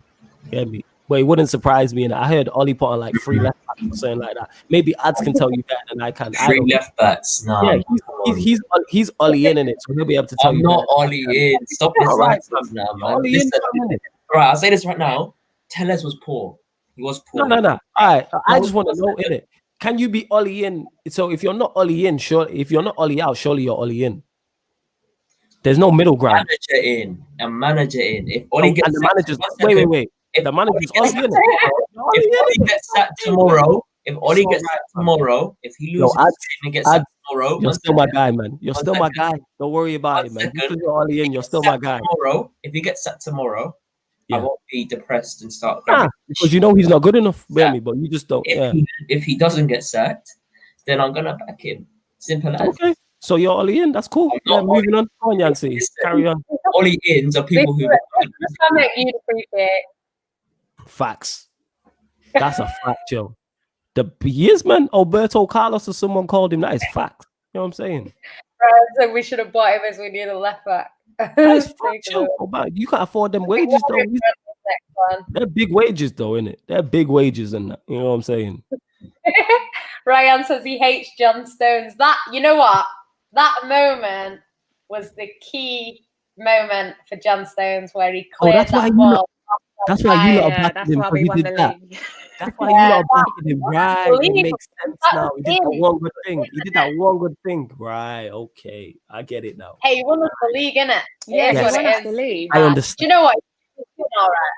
I get that, innit? It's why we big up Diego Forlan, because he scored them 2 goals at Anfield. I understand. I get it. Yeah. You're getting some love here. And yo, so is and you know what? I fuck with the what's it called as well. The Avi that's cold and that. Is that Trunks? Obviously, I'm a Dragon Ball Z head. I can't tell who that is, but I fuck with it regardless in it. Dragon Ball Z file. People are slandering. Oh yeah, he's bigged us up as well. I can't find 1 minute. People are just trolling like different players, and I'm not gonna give like towards all of them. Ryan says, I agree with Yang. United should have dropped points against the likes of Brighton, West Brom and West Ham. Yeah, I think you've done well to be where you are in the league. Completely agree. Here's the thing though with that. When teams who are champions play badly and win, people say that's the sign of champions. So when other teams do it, that's just a sign of quality we have. The reason why we beat Brighton is simply because of the quality that we have. And someone there said, I don't like that comment. They were like, it's not Ollie's. Wait, one sec. Bear with me one sec. Because someone said there, none of it's Ollie's fault. Yo, everyone has to be held accountable. The players, the manager, the owners, and the board, everybody has to be held accountable. It's not one thing. It's all 4 parties involved. But do I believe that Ollie, I want Ollie gone. I want some of the players gone. I want the board gone. I want the owners gone. So it's like I'm with everybody out in it who's not good enough in that. But it is what it is. Comment. Go on. You said we beat Brighton because of star quality. Where was the star quality in that game? You know what? The pass, the second goal from the Rashford's first goal, which is the second one. That's the star quality. Let me go. The Bruno pass, no one's playing that. Rashford sat like 4 man. Yeah. How many players are doing that in the Premier League? That's the star quality right there. Yeah, but bro, without the penalty, would we have won that game? No, but without Rashford's goal, do we win that game? Bro, it doesn't matter though, because we didn't win the game. Listen, the last goal was what everyone banters us about. penalties. I don't And care. if it wasn't penalty, listen, I don't care. take out the equation of penalties. If there was no penalties in that game, everyone would class it as a poor performance. People still gas up the performance as one of our best this season. It's not. I don't agree with that. I've never said it's the best this season. I only care about wins in it. I'm not worried about what opposition fans say about our team and calling him Bruno Fernandes and not winning it. That's all I'm concerned about. You lot get caught up in that social media thing, innit? Like, I ain't fussed about that. We won the game. Get the 3 points in it. I don't care about all that extra shit. I'm happy for the 3 points. I'm happy for the 3 points, but I know we hit back. But like I said, in the manner in how it's been done, this is Brighton, bro.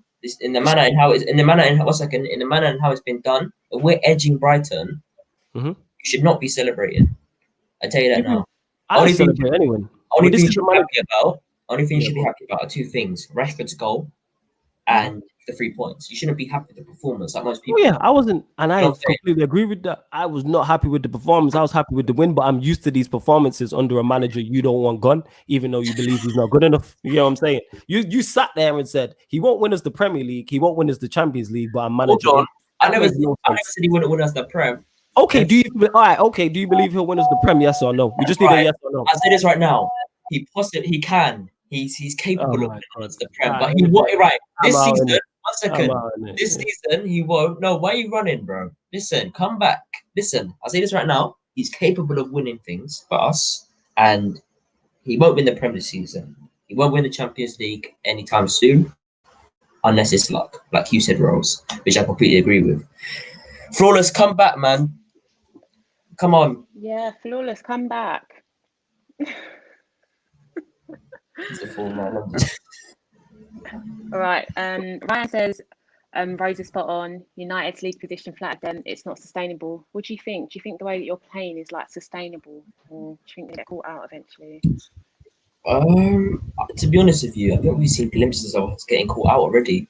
So I think today is realistically the decider. We're gonna get caught out today in one department either way. So it's either the midfield and defense, or his job, or the attacks.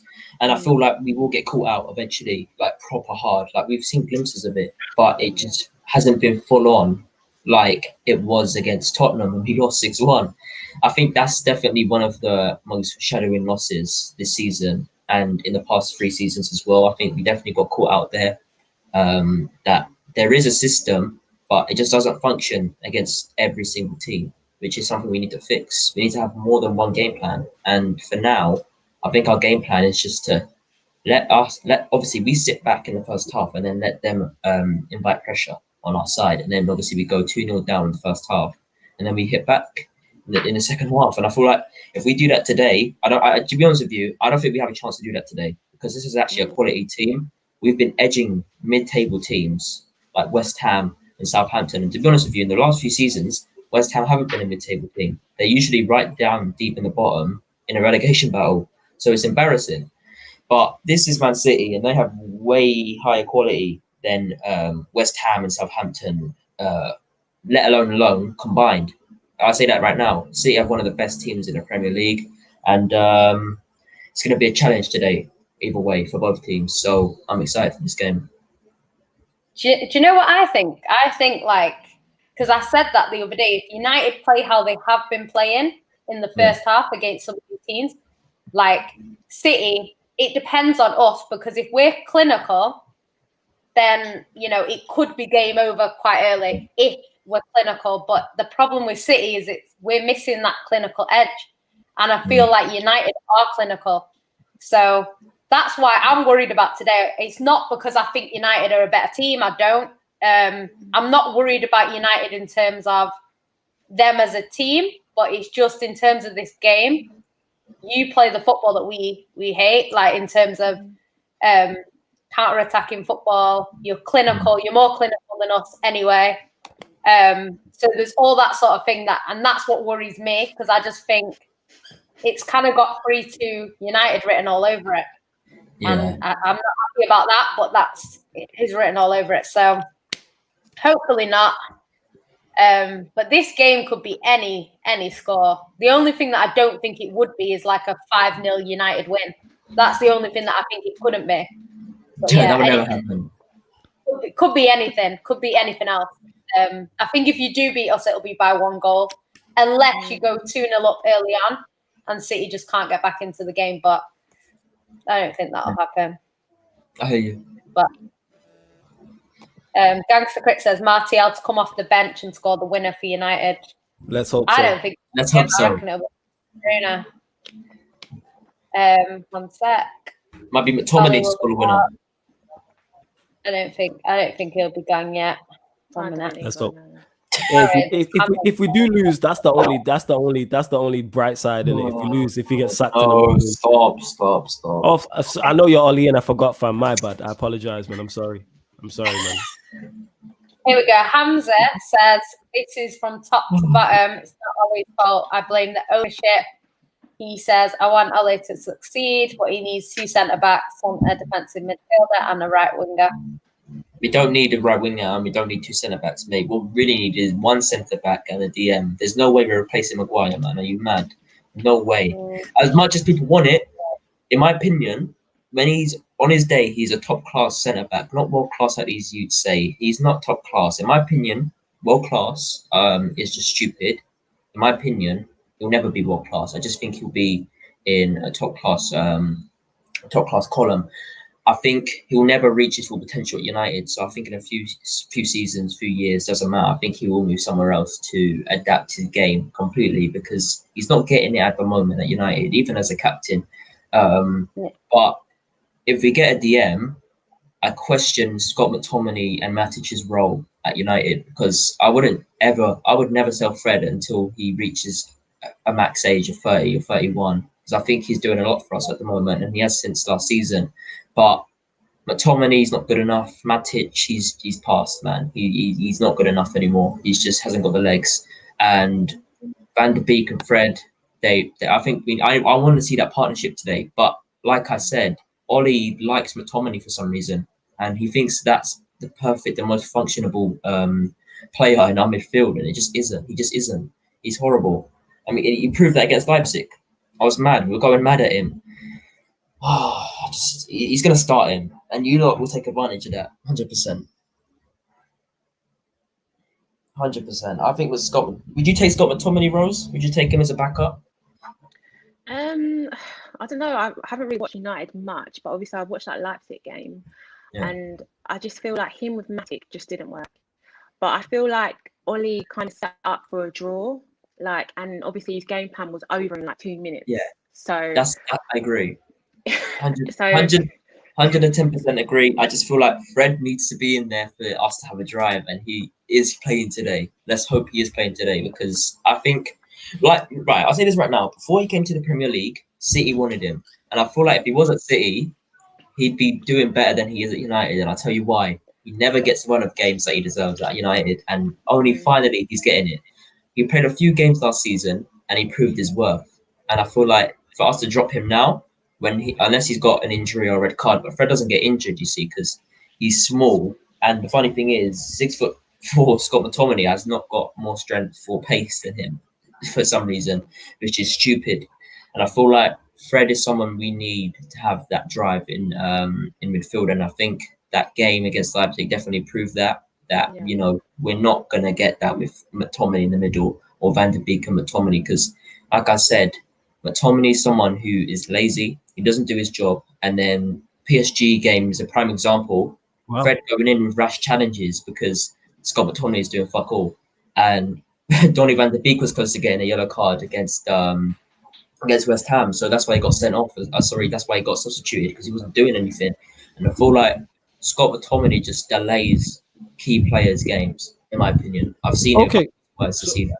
So, Ads, I know that you don't rate McTominay. So, do you put the fact that he keeps getting picked, you think that's a mistake on Ollie's part? That Ollie keeps playing him? But I'll say this right now. I know listen, I don't rate him as a player, but I understand why Ollie will be starting him because he has been playing well this season. So that's the only reason. As I know what you want. You want me to say that it's Ollie's fault. So I should be Ollie out. That's what you want. So I'm No, I'm not even trolling. I'm not even trolling because the thing is, I rate McTominay higher than you do. I don't criticize him like that. But one thing I do say with people is, if a player keeps getting picked, and you don't rate that player, and this is not just at you, this is in general, surely some of that blame has to go to the manager as well. You know what I'm saying? Absolutely. Like a lot of people who say this and that about Pogba, we want him out of the club, he's a virus, he's not good enough. But then not you, but I've had this debate with many. I've had this debate with many people who are like, oh, Pogba's a virus, he's this and that, he needs to leave, etc., etc. But I'm like, right, Ollie keeps picking him, and you're Ollie in. If a manager continues to pick a player that I don't rate, yes, I don't rate the player, but that also goes to the manager. It's like if Ollie was now just started playing Phil Jones game in, week out, I'd be like, The same way he kept playing David De Gea last season and he was dropping clangers, and Luke Shaw wasn't playing well. Even though I wasn't rating these players at the time, I have to look at the manager. Like, you can see the performances dipping. So that's how I look at it. It's mad how managers get away with that. And that's not at you and Ollie. I'm just saying in general. 110% agree. I just feel like, for me, Fred is better than Van der Beek, and Fred is better than Scott McTominay.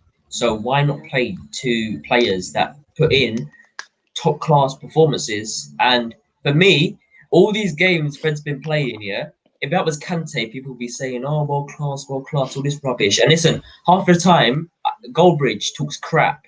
But that's the one thing I can agree on, because it's true. If that was Kante, people would be saying, oh, shut up. You see what I'm saying? He's world class. In my opinion, if Fred continues like this, in this current form, he'll be top class. Not world, top class, which means that he's someone who's important to a team and can actually evaluate and improve someone else's game. Because I feel like Fred improves Scott McTominay's game. That's just my opinion, man. I just, would you take Fred Rose? Because he's a powerhouse, and I feel like he's kind of like a younger Fernandinho in a way. That's what Pep thought when they went into like kind of invest in trying to actually buy him, because they did want to buy him to start with. Yeah, and we wanted to get him. Yeah. So would you take him at Man City? Yeah, I would, because I feel like Rodri is very technically gifted. His stats are really good. It's just I feel like where Fernandinho has a bit more of a, a side where he tackles players and he breaks up play and counter attacks. Rodri's missing that. Obviously, he probably will get that eventually. He might pick it up, but I feel like Freddie is a bit more like Fernandinho. So I feel like when Fernandinho eventually does go, a player like Fred would have been someone that would suit City very well. But I understand we didn't get him. You've got him. So you're lucky than us. I'm gassed to have him as well. The thing is, with Fred, he's underappreciated, and I get into a lot of arguments with people on Twitter and podcasts about this. They say to me that Fred is overrated. He doesn't work hard, and he brings nothing to our team. That's three things that are clearly not true. And I feel like people can say Mount deserves love and he's criminally underrated. I don't get why Fred shouldn't be in that same column, because what Fred has brought to Manchester United in the past 2 seasons, this and the last one, just proves we need him. And without him, we would be playing like we did against RBL every single week. To me, that's what I feel like. I don't think we'd be playing like that every single week without him. I'm just saying, sometimes we would see that he's someone that papered over the cracks in midfield, because McTominay is not better than Fred. Donny is not. He's just, I think with Fred and Donny, with me, I feel like Fred is just a bit better. And I'll tell you why, because he can move forward and defend. With Donny van der Beek, he can't defend as well as Fred, and he doesn't really want to either. He's good at going forward, don't get me wrong. That's what we brought him in for. But with Fred, he can go forward, he can defend, his vision's amazing. I know his passing's not the best, and for me, he's seeing glimpses of how good his passing can be, but his vision is what really makes his passes look clean. Because I think last season, a prime example is the game against Tottenham, the game against Bruges, where he scored and I think he got 2 assists in that game as well as 2 goals, and I think that was one of his best performances at United. And the Everton game this season, what performance from him there? And I feel like him and Bruno definitely brought something to our midfield that we haven't seen in a while now. Okay. So, okay, man, ads on the FredX Express. I'm with it. You get what I'm saying? I'm a big fan of Fred, so I'm not trolling you. That's how you know it. You always think I'm trolling you. I'm a big fan of Fred too. Of course you are. You know what I'm saying? So don't always think I'm trolling you. I think Fred's cold. You know what I'm saying? And he's cold. And obviously, I don't rate your manager, but You get me? Freddie's cold. You know what I'm saying? My manager. I'm joking, man. I'm joking. I'm just clowning around, but yo. Do you want me to go through the comments? Yeah, go through the comments. I'm going to shoot off, but obviously you lot keep going. Ads, hold it down in it for the Mandem and that. Salute to the two queens also. You lot holding down the show. But yeah, I'm a dip because we've been on there 2 hours. Trying to get through the comments. Yeah, get through the comments, handle business. I'll talk to you soon anyway. Yan City, you'll be on the Sarcasm City Sports Q&A tomorrow. So yeah, people, the Sarcasm City podcast is live tomorrow at 7 p.m. Myself, JV, and Tox. We might have a special guest, I don't know. And the Sarcasm City Sports Q&A is also live tomorrow, 8:30. Also, yeah, the channel's back live tonight. The AJ Pulev recap. So straight after the fight, the Big Fights, Big Nights Only show will be on live. So JK, Lindrix, Beans, all discussing the AJ Pulev fight. Yeah. So make sure you hit the like button on the video as well, because we've been here 2 hours entertaining you lot. And I know what Yan City's like. She can do a whole show by herself. So these lot are going to keep it going in it. But big up to you all. I'm out. Hit the like button. Subscribe to the channel. Road to 2K people. I love. Take care, man. Yeah, we'll just get through the comments because I don't want people to be ignored. Bradley says, Jan and Rose, when Pep goes, who do you want to replace him as City manager? I don't know. Haven't even thought of that. I think Pep's just the one. No, He's the one that we've always wanted, and I've not even thought about who's going to replace Pep. I don't know who will replace him, but I think long term, I would absolutely love to see Vincent Kompany manage Man City long term. But I'm not talking anytime soon because he's not ready yet. But I think long term, if he becomes the manager that he's trying to be, I'd love to see that.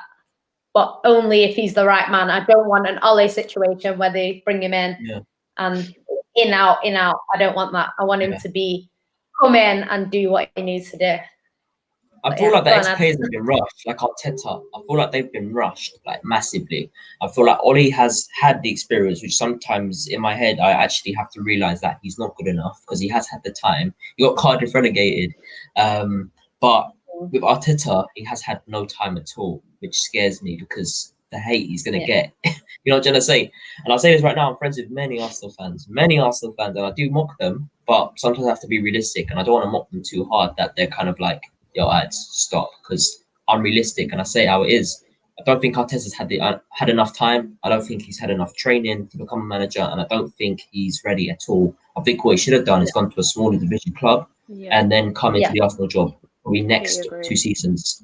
So that's just my thoughts. Yeah, because I know with Vieira, because originally they were talking about Vieira kind of managing sort of alongside the manager of City and then making his way up. It didn't really happen. He ended up he was our youth team manager, and then he moved to New York City. And then he left there. He's been sacked by Nice, I think, last week. So I don't think a lot of the time these managers aren't ready. Like Pep came through quite quickly. You know, he did Barcelona B. They liked what they saw. They gave him Barcelona, the main team, and he did really well, and he's been successful. He kind of hit the ground running. But a lot of managers don't do that, and others need more time. Some need a long time to become what they become. Do you know what I mean? But I think in this day and age, they don't get given time because fans are very reactionary. Do you know what I mean? Like, if we lose today, you will see people say Pep out because we've lost to Man United. Like, people will be saying Pep out. And it's not because Pep's crap. It's just because people don't accept losing games that they think they should be winning. And fans are like that in general. So I think that's where it comes from. Just to add to what you said, I feel like I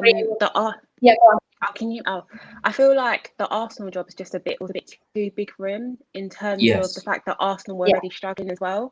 You haven't put him into a side that's like just playing well. You put him into a side that's just lost Wenger. I mean, I think they had who's that guy they had? Emery, was it Emery? Unai Emery. Yeah. Emery. And like they hadn't been playing well, and then you bring in Arteta, who doesn't really have much experience. I just don't get what they're thinking behind that. I think they thought it was going to be like the next Pep, but come on, like he needs more time. I agree with Ant, he needs more time to even be like Pep. So I agree. Because I agree with that. What you're saying is like Because with Lampard, like Lampard doesn't have a lot of experience either, but Chelsea are a lot better as a team. You know, you've got people in that squad that continue the game without the manager. Like Arsenal don't really have that. Arsenal are struggling. They've been struggling for a while now. So I think it's the worst job that he could have taken. I think any other team in the league, either the expectations would be lower or he'd have a better team. So he probably picked the worst option. Because if he goes to like a Brighton, people would say we don't expect Brighton to be winning every week anyway. So he would have a lot more leeway, whereas Arsenal fans expect Arsenal to win week in, week out. And because he's not doing that now, it's like, get him out, he's rubbish. And I do feel a bit sorry for him. I just think he wasn't ready, like you say. Bradley says, yeah, on a real, our position in the table is purely down to individual quality and not Ole. He's just a vibes manager. We can't even pinpoint his style of play. Ole needs to go. I think, I don't know. We'll get off the Ole conversation because we already spoke about that quite a bit. Let me see if there's any. 1 second. Can't find all these. It's scrolled down a bit far. But talking about Fred, saying Ryan says that Fred's underrated.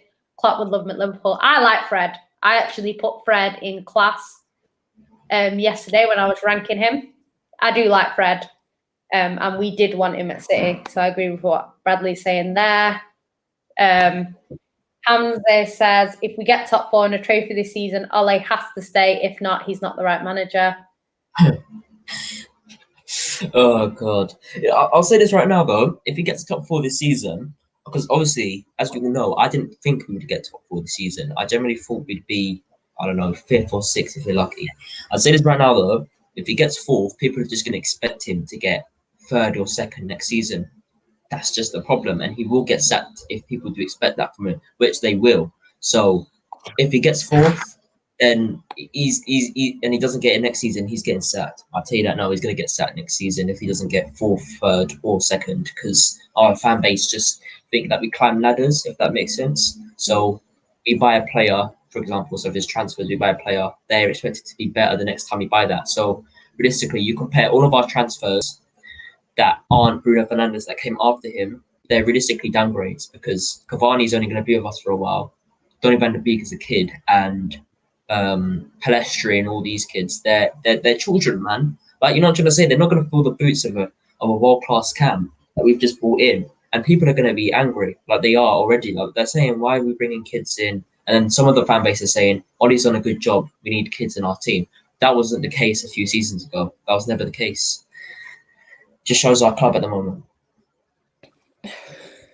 Yeah, Ollie's getting a lot of things. Andrew Alice says he thinks Pep will suss out Ollie today as a United fan, as they realise that Wan-Bissaka and Maguire are the weakest link in the defence with Shaw. Oh God! Do you know what? I think with Pep, like, I don't think he will want to lose to Ole again. So I don't know with Pep what he's going to do, but I don't think he would want to lose. We haven't lost, even though we have lost the last 3 games, I think it is. Yeah. One of them was a cup game where we were already through pretty much. So even though, yes, that game was atrocious, we were already through. There wasn't a lot of pressure on us to win that game. Maybe if the tables were turned, City would have turned up knowing that we were going to go out of the cup if we didn't win. I don't know. The game before that was at the Etihad. No, at Old Trafford, you beat us 2-0. Yeah. And the game that we lost before that was at the Etihad. I can't remember. Yeah, there's been a few that we've lost. Yeah. But yeah, I think with City, it's just a case of whether we're clinical or not today. Because I honestly think we will have most possession, we will have the better chances or most chances, and it's just about being clinical. If we're clinical, and this is where it's a bit harsh, because if we lose today, Pep will get the blame basically, because people will say, you know, Pep couldn't beat Ole, but really, like, if our players are missing easy chances, open nets, hitting the bar, hitting the post. It's not really Pep's fault, in terms of that. So we'll just have to see. Yeah. The only thing that I would say is that he needs to play Fernandinho, and I know that he's not going to do it. Yeah. I love Fernandinho, man. He's so underrated. He's so underrated, and I feel like these days it's funny because all of the most underrated players tend to be short and they tend to play in the midfield. So Ramirez from Chelsea, in my opinion, he's one of the best midfielders they've had, and he doesn't get talked about. And I feel like the same thing will happen with Fernandinho and Fred, sadly, which I don't want to happen because I think they've brought a lot to City, Chelsea, and Manchester United. In my opinion, sad because they're talented as well. That's the problem. Yeah, no, just to add to what Yannick said, I feel like if we lost that, when we lost 2-0 at Trafford, I think Scott McTominay scored or something, we didn't play bad in that game. Like, we had 73% possession, and like Yannick said, we're just not clinical. Like, I don't understand. Like, we dominate the game, have the most possession, and we just can't get a goal. And I'm worried that could be us today. We play well, and it's like you there. Like, there's nothing wrong with the way we played. It's just we can't score. So I agree. Yeah. Crazy. Yeah, that's the problem. I think we're gonna if we lose today, we'll beat ourselves, because it's not a case of Man United are gonna come out, be better than us, and batter us. It could happen. I doubt it. Do you know what I mean? But it could happen. But yeah, I think City are just going to miss, and the first chance you get on goal, it'll go in, and that's what I'm scared of as well. Steve says, knowing Man United will win this game, everything will be great for a while until we lose to Fulham or a team we should beat. No consistency. I think they're going to try and save Ollie's job. That's what they'll do. Yeah. Bradley says, I know Wan-Bissaka isn't the best football player, but more often than not, he turns up in big games. He pocketed Sterling in both league games last season. Let's see what happens today. In terms of Sterling, I honestly think that, I don't know what it is. I don't know if it's the occasion or the crowd. I don't know. Something kind of gets to him because he doesn't seem to perform at Man United or Liverpool. And they're the two games that actually, I won't say he doesn't perform. He doesn't seem to score. Like, he does everything, but he's just not clinical. I don't know. I don't know if the environment gets to him. I'm hoping because there's no fans, the pressure's taken off him a little bit. So hopefully we'll see a better Sterling. But, Sterling is quality. His numbers speak for itself. He gets into the positions. He just needs to be clinical. And I just hope that if he does play today, which I think he will, he's clinical, because that's what we're going to need. But he gets in so many good positions. We just need, if Aguero plays, Sterling will put it in for Aguero. He'll get into the right positions and Aguero will get chances. So hopefully that will happen. Ryan says, Pep knows if he loses to Ollie today, he's going to be ridiculed because of his record last season against him. That's why I think Pep will get the job done today. Yeah, I think he's got no choice, really. I think he's got to win. I think a draw is rubbish. Obviously, it's better than a loss, but I don't want a draw. I think we need to go and win it. Saeed, I think this is United Central. Loki wants United to win for Ollie stays. I will never, ever in my lifetime want United to win. Like, unless it was us and Liverpool going for the league and it's the last game of the season and, we just need Liverpool to lose, then I might want Man United to win. But that is the only way if it benefits us, as in we can win the league. Even if it's a title race, not interested. They can have a draw. Nah, never. Never want them to win. Ryan says, if United lose narrowly today, I don't think Ollie goes. If he gets battered, then it's looking peak for him. I don't think he goes either way. I think he'll probably win today, but I don't think he goes either way. I don't think he goes. No. I was reading something on United earlier, and they said that the owners are back Ollie, and how they feel like he has given United back their identity or something like that, which I don't know what it means. But it looks like Ollie's going to stay. Yeah. Yeah. Ryan says, I do think Ollie will go in the next couple of weeks. He's lost United a lot of money by getting knocked out of the Champions League, and the Glazers won't be happy with that. Do you know what? I do agree with that in terms of the money aspect, because now he's losing the money. That changes everything. Before, he was doing all right in the Champions League, winning the big games like PSG, which does a lot for the club because people start saying, oh, look, Man United. And he finished them top 4. So it's all good financially. I think if he looks like he's not going to get top 4 at any point, or he looks like, and he's out of Europe, that could be what pushes them to sack him. Flawless does say that they always say they're going to back the manager regardless, and then they sack them. So I don't know if they will. I think he'll stay for a bit though. I don't think he'll be gone. Like if he loses today, even if he gets beat 6-0 today, I don't think he'll be gone. I think they'll leave him a bit. Ryan says, I've only ever wanted United to win once, and that was when us and City were going for the league. Felt sick during the game. Yeah, it's only when it benefits your own club that you can kind of support your rivals, isn't it? And even then, a lot of City fans were saying, I'd rather not win the league if it means having to want United to win. It's mad. So, yeah. But thank you, everyone that's tuned in. We're going to wrap up now because it's been 2 hours and 20 minutes. Thank you for everyone that's watching. If you haven't already liked the video, subscribe to the channel. We're on the road to 2K. So hopefully share it around and hopefully people will subscribe to it. Thank you very much, Ads, for coming on. Where can they find you? You can find me at Adzils on Twitter and Twitch. You can find me at GNA TV as well, doing a watch along for City game as well. Be there, people.